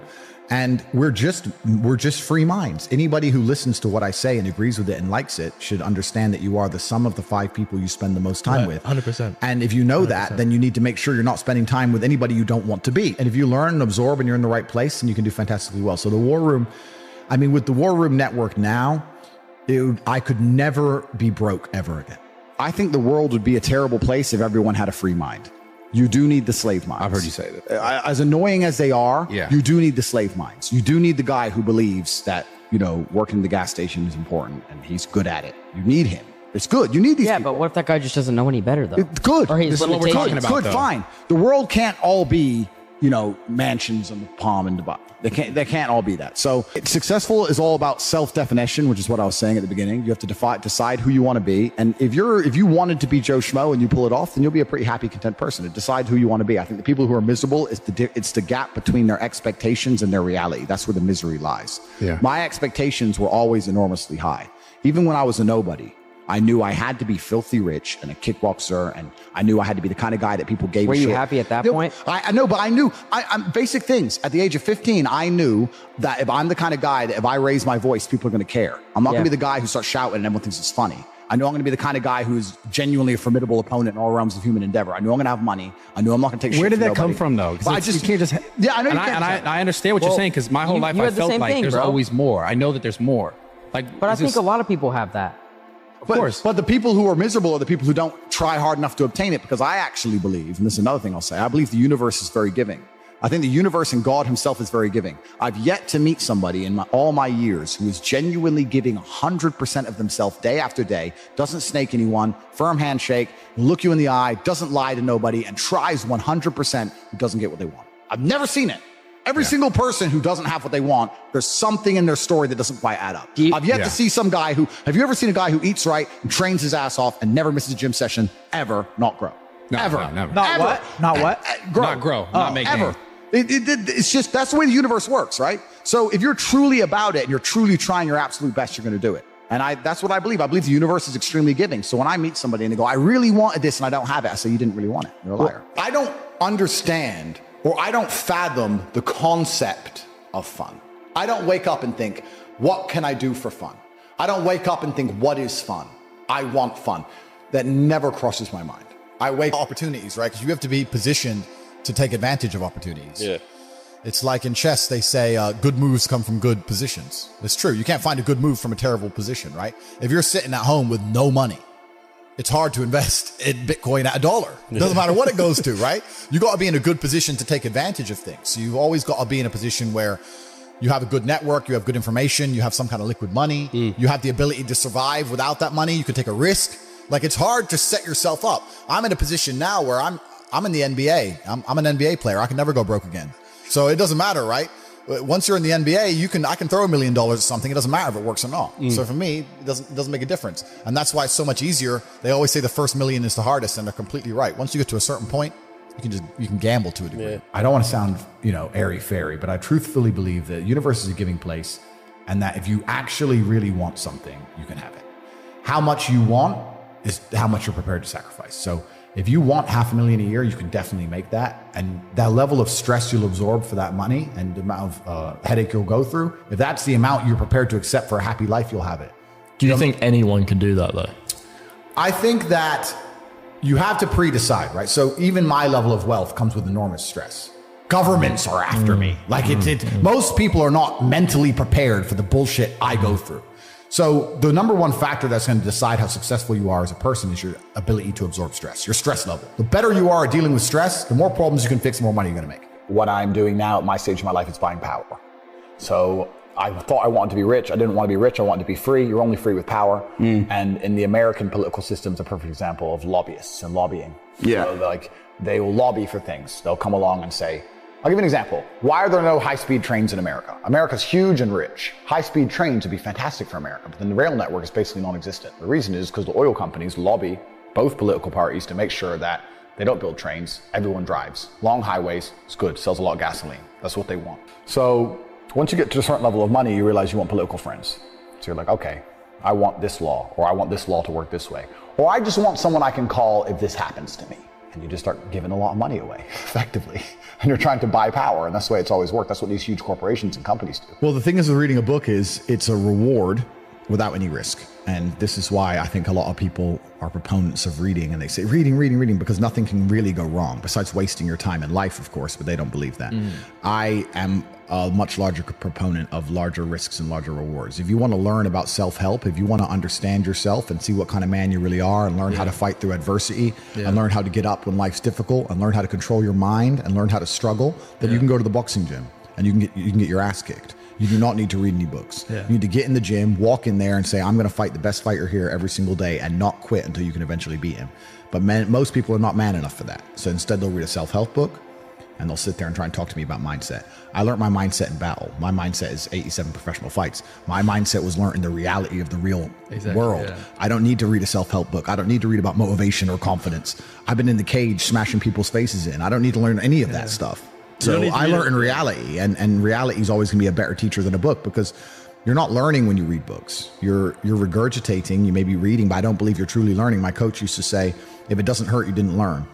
And I think he's completely right. And it's the same with entire life. You see people make the same mistake over and over again until it eventually goes really wrong. Yeah. And it's only then they'll change. Then they change. So absolutely. Yeah. So I learned how to become self-disciplined and become self-motivated and work hard. And I learned how to face adversity and find strength within myself I didn't know I had, because people were trying to kill me inside of a cage. And you cannot replicate that by reading pages of a book. No. So it's a waste of time. Yeah. There's a study I read about stress, and it was saying that stress has a placebo effect attached to it, because the placebo effect is extremely powerful. So they found some of the most stressed people in the world, and they split them into two groups.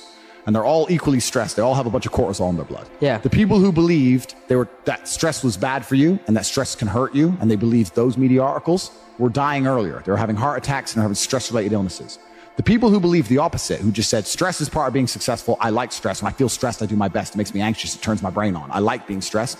Lived longer than average. Yeah. The point is, the same drug, how you look at it and how your body anticipates it, how you feel about it, affects the real world results. I don't think motivation is a real thing. I don't believe in motivation as a concept. I think discipline is real, and I also think discontentment is real. And I don't think it's possible for anybody to stay in a scenario where they're truly uncomfortable. If you fall asleep on your arm and your arm really starts to hurt, even in the deepest sleep, you're going to wake up and move your arm. If you sit there and your life has been in a rut for 7 years, you are semi-comfortable in that rut. Sure, there's days you're pissed off. Sure, you're semi-annoyed by it, but there's also days where you just play video games, eat pizza, and you're kind of cool with it, and it's no big deal. If you were truly unhappy and uncomfortable and discontent with your scenario, you wouldn't be in it. So I don't believe there's anybody who's truly, when I was broke, I couldn't sleep. Yeah. I'm not saying that, please understand me. When I was broke, I couldn't sleep. I'd be trying to go to bed thinking, how the fuck these people have Ferraris? I want a fucking Ferrari. I couldn't sleep. If I had to open a coffee shop, if I sit in a coffee shop, right? If I sit in Starbucks, the whole time I'm in there, not only am I thinking about how they got the money from me and how much I spent, I'm thinking about how I could outcompete them. I'd sit there and go, okay, cool. I'm in Starbucks. I spent £5.68. I got a latte and I got a donut, and I'm sitting here. And that business place, that commercial property right across the street is available for lease. How could I outcompete this coffee shop, which just took my money? What's the profit margin on this £5.68? How much did this cost them? The coffee, pennies. Donut, 30p maybe, right? How much is the staff? They pay the staff minimum wage £8 an hour. So I've already paid 30 minutes work from that brokey, the wage. She's there for another 30 minutes for free, right? How much is the rent? How much is the business rates? If I had to open up there, how would I attract people to come into my shop as opposed to their shop? They got a big brand name. I'm brand new. Okay, well, the bitch working here is ugly. My one's going to be hot. Boom, that's the beginning. Next thing, do they have any signage outside? No, I'm going to try and put some signage outside. Do they have parking? No, I need parking. But you need to start thinking about how you can convince people to give you their money as opposed to giving it to the places they already give it. Different analytics. And once you do that, people say, I can't think of how to make money. If you start doing that for a year and just keep a notepad, you'll have 100 ideas of how to make money. You'll sit there and go, there's a place here that's doing this, and we can do it better this way. This place online's doing this, we can do it better this way. And then to get them all done, what do you need? Network. You need people. It's all about people. Then you need to either go in the war room if you want to join, or have your people around you and say, okay, we can make money with this. Who's going to do it? Who's not lazy? Who's getting up at 4 a.m. tomorrow? Boom, let's get it done. So there's unlimited ways to make money, but most people go through life and their money is taken from them, and they don't even identify how they got tricked out of it. They're just happy with it. Yeah, they just have, how did I spend 16 grand in Cirque last night? Oh, because my ass got drunk. How'd they get me drunk?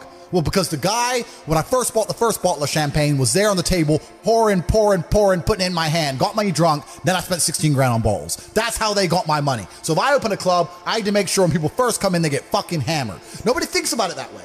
Nobody thinks, how did they get that out of me? Right? Why am I spending $2,000 for dinner in Novikov? Is it the food, or is it the fact that I'm in Novikov and tag myself in Novikov? You have to identify how you're getting famoosed. how you're getting finessed. That's how you do it. But most people just walk through life getting finessed left, right, and center, giving all their money up. Oh, how did that happen? You got to learn to finesse other people. Yeah, but it's not finessing in a negative way. It's in a good way. It's a good way. You have to take money from other people. That's the only way you're going to make money. Yeah. You have to take it. There's a pimp, and he said a really intelligent line. He said, business is just other people's money. That's all business is. I want to start a business. So you want other people's money. That's what you want. So how are they going to give it to you? You have to think about it. Nobody thinks about it. And the easiest way to think about it is to think how you're giving yours away. That's a mental model you should adopt. Yeah. And you'll end up with loads of business ideas. Business ideas are everywhere. It's just execution, which is difficult. Your ability to speak freely is directly correlated to your insignificance. When nobody listens to you, you can say what you want. If you get a platform and start talking, you will learn very quickly how you're not allowed to say what you want because people are listening. You're free to talk in an empty room. You're not free to talk to millions of people who are paying attention to you. So what we have now in the West is a society which is only linked and only bound by this false idea of freedom. So I'm now at a point where, and my attitude to money, I want to make something clear, is relatively unhealthy. I have no respect for money. There are people who are much smarter with money than me. I don't have any respect for money at all. I don't believe in saving money. And I think a lot of that is down to I'm not advocating people to be like this. It's my life philosophy and the fact that I don't live in any realm of fear at all. I can't imagine myself not being able to make more. I can't ever be poor. And if I wanted something now that took every penny of my net worth, then I would buy it. I'll give you an example. I have an 812 Superfast, a Ferrari. I love it very much. They've released very nice. Yeah, they've released the 812 Superfast Competition. They've released the competition version. Instead of 400 grand, it's 1.6 million, which is a big difference for a bit of a body kit. And I want one in Europe and I want one in Dubai, so I bought two. So I bought $3.2 million of Ferraris. Should I have done that? Well, yeah, I can. But my point is, I'm happy to just spend money. Don't give a shit, right? But that's down to my faith in myself. So when you're asking how much of my income is disposable, in my mind, all of it. I don't give a shit. I have a lot of money left because I can't possibly spend it, but I'm happy to spend all my money. What really matters are the systems you build, the robust systems. If you have a robust system that's guaranteed to pay you $50,000 a day, and it always will, and you have faith in it, and you're working hard and you're on top of it, and it's going to pay you at 9 a.m. every morning 50 grand, you could spend 50 grand a day if you wanted to. You know, you may not want to, but you could. So for me, all of my money is disposable. I don't have a clue how much money I have. When I was broke, I knew exactly how much money I had. I had 117 pounds in the NatWest, and that was it. I'm poor, rent's paid, I ain't got nothing else. When I was broke, I knew exactly how much I had. But now I'm at a point where it gets really difficult to truly measure how much money I have, because you have cash. Okay, that's easy. I have some crypto, which is constantly fluctuating. And then you have assets, and the price of the assets is constantly fluctuating. And then I have companies and income streams, which need to be valued. And how do you value them, right? They can be an 8 times multiplier in some circumstances, and others they'll be a 10 times multiplier. Yeah. So it's really difficult for me to put a value on it. If you were to say to me, how much money do I have in the bank? But then even then, because I've got to be careful what I say on this podcast. But even then, once you have a healthy respect for money, once you get past a certain amount of money, you don't need it in the bank. Like there's no point in me having 50M liquid in the bank. Why? What am I going to buy? You know, you're like, as long as you have whatever you have in the bank to run around the world with, you have enough. So you try and put that money to use, right? You buy assets, XYZ. So it's really difficult. Most people don't deserve to be proud of themselves. Yeah. And that's the truth. A lot of people say, oh, you know, I have confidence issues. And I say, if I was you, I would have confidence issues. Of course. I completely understand why you have confidence issues. You're a dork. But we have to be realistic here. We have to be absolutely and utterly realistic, because the world is brutal and it's harsh. If you're not proud of yourself, you probably don't deserve to be proud of yourself, so you're not going to feel happy. And you just talked about confidence. Confidence comes from competence. The reason I'm confident is because I'm good at everything. Right. I'm good at everything I do. The things I'm not good at, I'm not confident in, of course. And I know what they are. I don't do them very often. I've now created my reality to the point where I don't do anything I'm not good at. You just hire. I either hire or I just don't want to do it. Like I don't play darts. Yeah. I'm not good at darts, right? I do what I'm good at. Yeah. So yeah, I'm absolutely and utterly confident because I'm absolutely and utterly competent, and that takes practice and discipline and motivation, and you need to fail a few times, you need to get up. And like I said earlier, when I learned my entire mindset in professional fighting and chess, the two combined, that's how it comes down to. And when people say, oh, I have confidence issues, usually I can look them up and down and say, yeah, if I was you, I would completely and utterly struggle with confidence issues. because the world is competitive and there's men like me on the planet and friends like mine on the planet, and you're competing against us for money, for girls, for status, for resource, and you're going to be destroyed and decimated the entire time. So of course you have confidence issues when you can be annihilated in real time by the competitor. Yeah. Why wouldn't you have confidence issues? You'd be psychopathic not to. I don't even know the story of the 4-minute mile, but when everyone was running, long distance running, everyone said a 4-minute mile was impossible. And everyone was attempting it, it was impossible. And then one guy did it one day, and after he did it, 10 people did it in like 3 weeks. Yeah. And it's like the belief. So I think a lot of people when they're canceled go, I'm done. Now, nobody else has I will sit here and openly say my network and the things I do and the unique way I approach it and the war room and the organization I have and the money I have and the influence I have is unique. Most people don't have that. However, people will have the morale to go, I've been canceled, but you know what? I'm not quitting. Doesn't matter. I'm not giving up. All right, just make a new account. Bang, back to work, back to work, back to work. And on a long enough scale, if enough people do that, there will be inertia and momentum behind it, which will make a shift in the universe. It will attack the matrix in real time. It's belief. I have a question. It's belief. You must believe. I believe in you. You must, no, but you must believe. I fucking believe in you, bro. That's Andrew, the key. Net worth is subjective, like we just discussed. I think it's more about how much and I don't even think it's how much money you have in the bank, because you can tear through any amount of money. It's how much money you're earning. Okay. I think a good life costs about $1 million a month. Wow. That's a big figure. $1 million a month is a good life. $500,000 a month is doable, and you can still live good. But if you want to really truly live like the best human experience, it costs about $1 million a month. And is that earned income or income with your assets increasing? That's income that you have coming into the bank that you can spend. Okay, that you're taxed on as well. So it's slightly less than that, but depending where you pay tax. When I started my business, I was told by my mentor, what you've got to have a good life is 100,000 a month. That was 36 years ago. Well, it's pretty similar now, maybe inflation and stuff, but I can give you, it depends on the way you're living, right? Because I told this story before on another podcast, but Dan Bilzerian messaged me and he said, look, let's hang out. I was like, all right, cool. And I was in Bucharest. He was in France.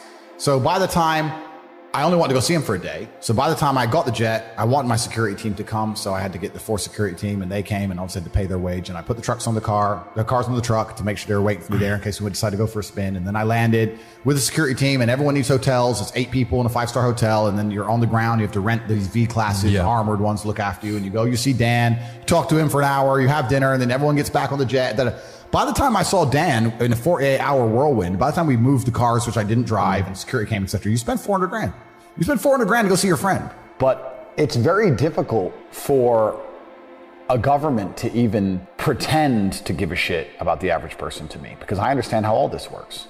So the government comes along and decides to give out free money. The average person in the middle or at the bottom goes, wait, free money. Government cares about the poor person. No, they don't. Let's keep it very simple. Let's say they gave every person in the UK £1,000. They're either going to save that money, or they're going to spend that money, or they're going to, let's say, invest that money. If they spend that money, which is what 90% of them would do, it goes to corporations, making the corporations filthy rich. The stock price of Amazon during COVID went to the moon because everyone's sitting at home bored, just buying stuff, right? So there's less corporations than there are people. So let's say you give everyone in the UK £1,000. A lot of that money goes to one guy, Jeff Bezos. The rich get richer, just like before. Let's say they invest it. Well, they're going to invest it in what? The stock market? Well, that increases the share price of companies. Who owns companies? Rich people. Let's say somehow 200 of these people are best friends and they're never going to argue, and they get together and they get £200,000 and they buy a house, for example. That's still going to raise the price of housing on that street. The house owners, the homeowners are going to get richer. The people who already own things, the asset owners, are always going to get richer. No matter what you do, the people who are poor are always going to get poorer, and the asset owners are always going to get richer. Yeah. And it's running away now to a point where the chance of buying a home on the average salary is near on impossible. I mean, you know some hacks, you know some things about it, et cetera, et cetera. But I don't know how people are surviving on this money. I still very much understood. Any business I'm going to launch from now on out, I need to find a way to get attention. Not in a negative way, not in an attention-seeking way, but that's what adadvertising is. Yeah, how you need do to get I yourself out there? Yeah, how do I get attention in the world today, which is difficult? And then once I get that attention, how do I monetize it? Yeah. Because that's the world we now live in. Rihanna, when she launches a makeup brand, no one buys it because of the makeup. They buy it because it's Rihanna. She has attention. She can monetize it any way she chooses. Rihanna can launch a fucking clothing brand, makeup, sofas. Who cares? It's Rihanna. Yeah. She's going to sell, right? So that proves that we now live in an economy. We live in a world where the most valuable currency, the most valuable thing that exists is attention. It's extremely difficult to get because people's attention spans are lower than ever. Yep. Bro, they're non-existent. Have you ever watched someone on TikTok Next time someone's on TikTok, watch them, because I don't have a TikTok account myself, but I see people on it. How long do they give a video to interest them? Maybe a third of a second? They're like, not interested enough, move on. Bro, that quick. If you don't get my attention in 0.25 seconds, I'm not interested, right? That's how hard it is now. So, and it's getting harder and harder because the apps and the algorithms are retraining our brains to do that. Yep. So now we live in a world where if you can find a way to hack these algorithms and you can find a way to get attention, and there's lots of different ways to do that, then you can find a way to monetize it. And off the back of that, you can become a very, very wealthy individual. Just do it all at once. So I mean, that's what I do. I've had people come into my office and say, are you on a phone call and playing chess and reading a web page at the same time? I'm like, yes. I'll be reading what I need to read and on the phone and at the same time playing chess.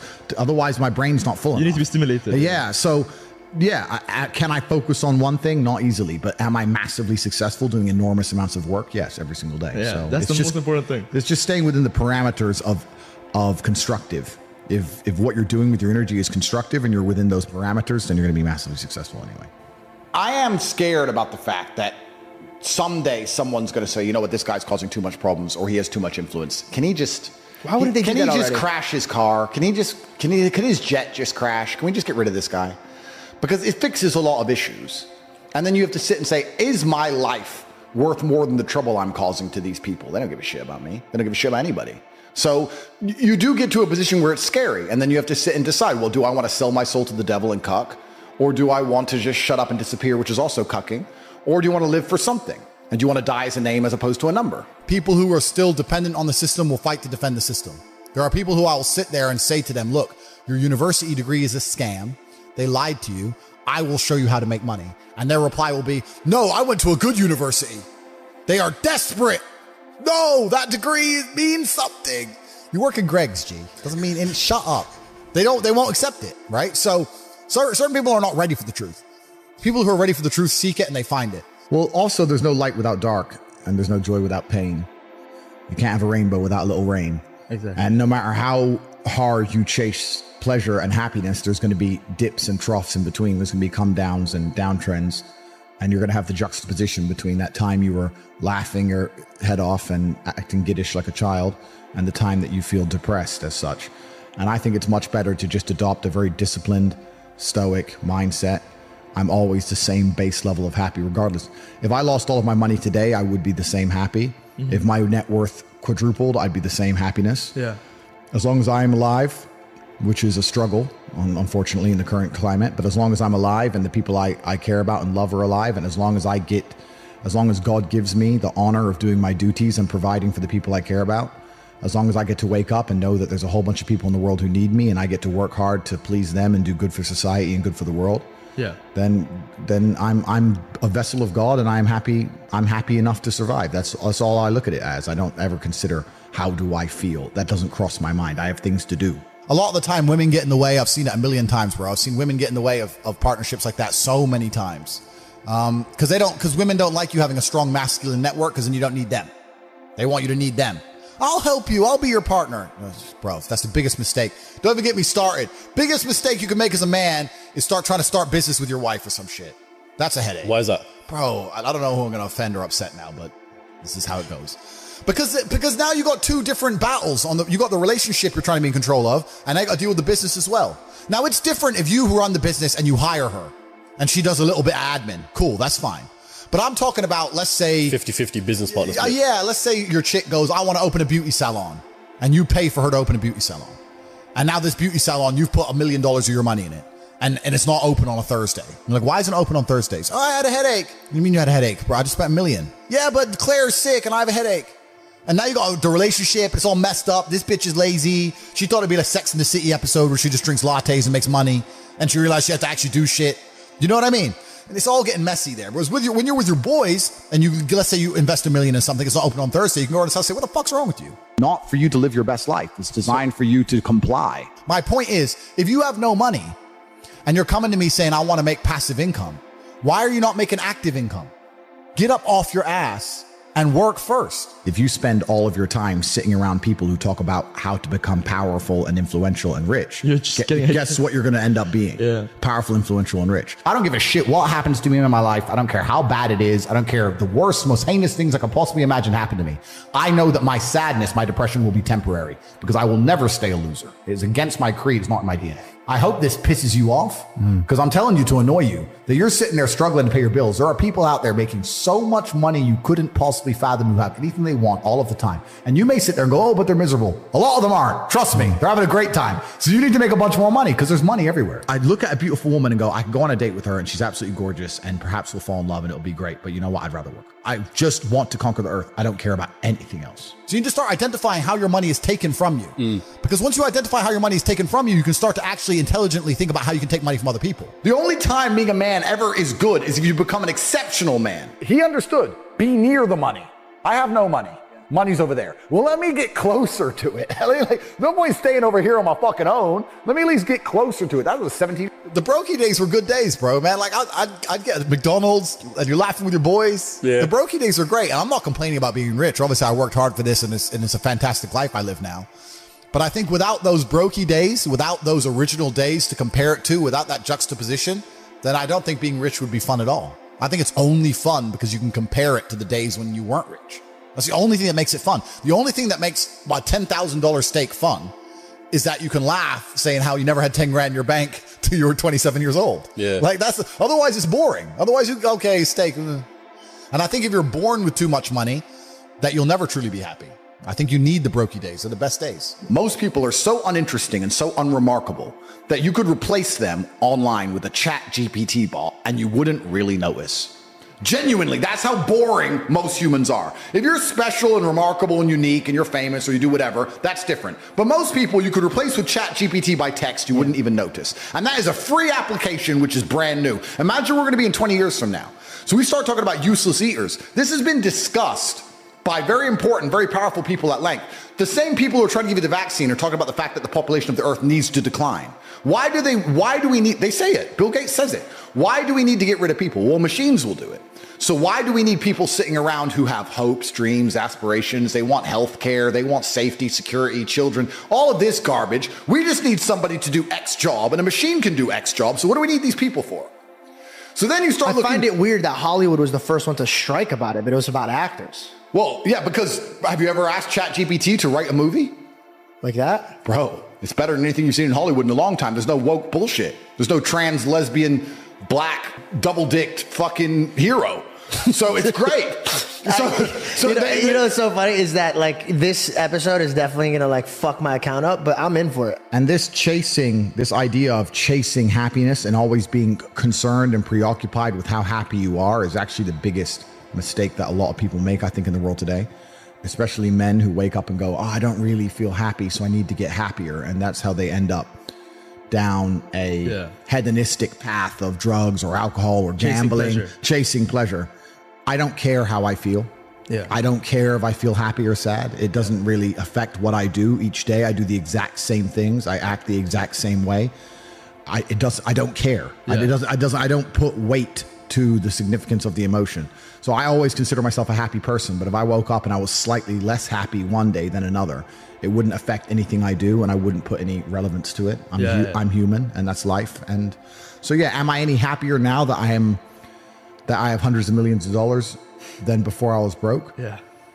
Not really, but I was never unhappy. I'm the same state that I was then, that I am now. I have work to do and I will do it. And life is a value exchange. Every friendship, every relationship, every business relationship, there has to be an exchange of value. As you progress through life, if people stay in the same place, you're only giving value and you're not receiving any value back. And you have to be ruthless about those things. Like I have a very curated circle and everybody in my circle is extremely useful and we're extremely successful. And it's a very motivating thing. If you're in a room full of ice cream experts and all they talk about is ice cream, how to move ice cream, how to sell ice cream, different flavors of ice cream, how you make ice cream, you're going to learn a lot about ice cream. If you're in a room full of people who are billionaires And guess what they're talking about? Money. And guess what you're going to learn about? Money. I don't sit and have pointless conversations with people. I don't even know what people are talking about. If me and my friends meet, we end up talking about the earth and how it can pay us. That's what we talk about. And that's how we manage to make a bunch of money. So you have to be ruthless with your circle. And for people out there who understand this, a lot of people say they understand it, but they genuinely don't. But if you do and you are trying to progress your circle, you need to find a way to provide value. You need to either join networks like my one on corporative.com, or you need to find a way to provide value. I'll give you an example. In Romania, I was driving and I went to a town called Cluj. It's a very small town. I went in a nice car and a kid came up to me and he said, I run the car spotting page and we take pictures of the Ferraris and Lamborghinis. Can I take a picture? It's like, yeah, sure. And anyway, he took a picture of it and then he gave me his business card and he said, I just want you to know, I don't even like cars.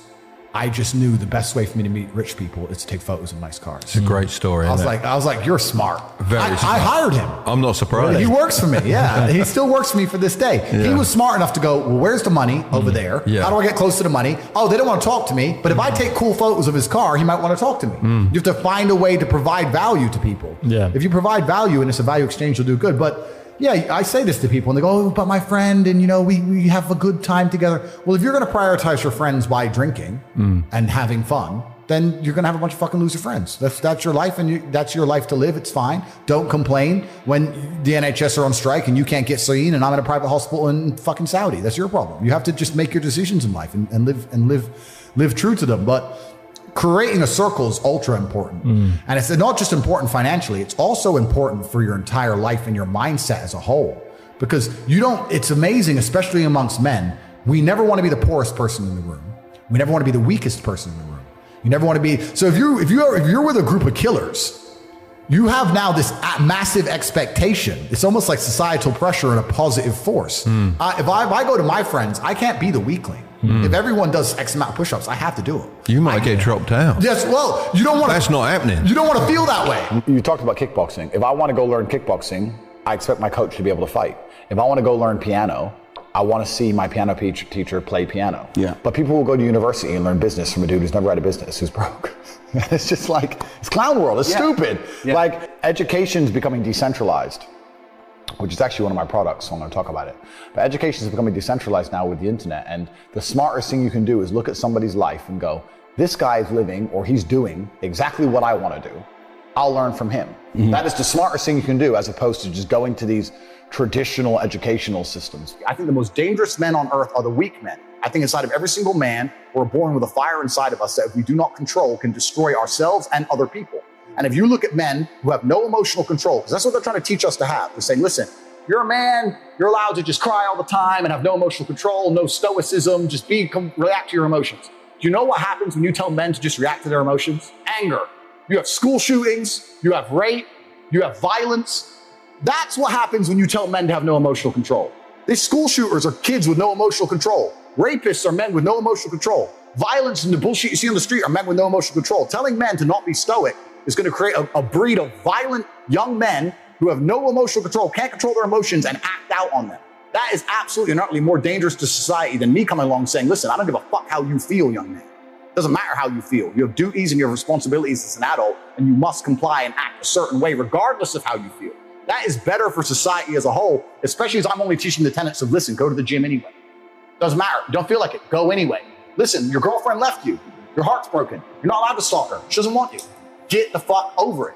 What I'm saying is good for the world. They're saying, no, act out your emotions. Cool, you're creating stalkers, rapists, and school shooters. These people are fucking dangerous. I say this all the time. I say the best things that ever happened to me are the worst things that ever happened to me. All the trauma and bullshit I've been through in my life are the best things that ever happened to me. Because as a man, if you've not had a difficult life, you cannot be good at being a man. Being a good man and being good at being a man, they're two slightly different things. But to be good at being a man, you need to have been through so much shit that when the Matrix deletes your entire life from the internet and starts lying about you at mass, and people start doing protests wanting you fucking hung, and they're looking for your family members, and reporters start calling every ex-girlfriend you've ever had, trying to convince them and bribe them to lie, to come out and say you're something you're not. When they're genuinely out to put you in jail, that you can sit there and be focused and stoic enough to go, you know what? Okay, what's the chessboard? What's gonna happen? Who's trying to shoot me right now? Nobody. Okay, so it's better than it was a couple years ago. Okay, so X, Y, Z, and plan through it, right? You're never gonna be capable as a man if you've not had trauma. The best men ever have had trauma. If you call a police officer, you need a brave police officer. He ain't gonna be brave unless he's been through shit. Yeah. He's not gonna be brave unless he's been through shit. So we also, as a society, sit and look at men and go, we want, well, there's two kinds of society. There's the matrix society, but the true society, the true women with a brain. They actually, I want a man who's strong, who's supportive, who's intelligent, who financially provides, etc. Then you're gonna want a man to some degree who's been through some shit. Yeah. And a man who's internalized it and used it as a weapon. And this is what I say to people. People email me their long lists of all the bad things that happened to them, and I reply, fantastic. You are so lucky. You have all the building blocks to become the exact kind of man you want to be. If none of this shit happened to you, when something else bad happens to you later, you wouldn't be able to deal with it. Fantastic. And he goes, no, but this. He replied again with more excuses. Said, why are you making excuses? I just told you what happened to you is a good thing. You need to reframe your mind. Bad things happened to Batman. They killed his parents. Do you understand? That's why he's Batman. You've just told me you have the building blocks to become you might become top G when I retire. Fantastic. What are you complaining about? He goes, well, what do? I said, you need to work. Take all that trauma. If you're truly heartbroken, my friend, and we've all been there as men, if you're truly heartbroken, you can't sleep. That means you're going to get in fantastic shape. You better hit the gym. You have nothing else to do. Stop watching YouTube. Stop emailing me. I want pictures of you in the gym. Get to fucking work. Heartbreak's a fantastic motivator, as is depression, as is sadness. Great. Look at what's pissing you off and make sure it never happens again. If you were jacked and rich as fuck, she probably wouldn't have left your ass. So get your shit together. Join us on Patreon for no ads videos.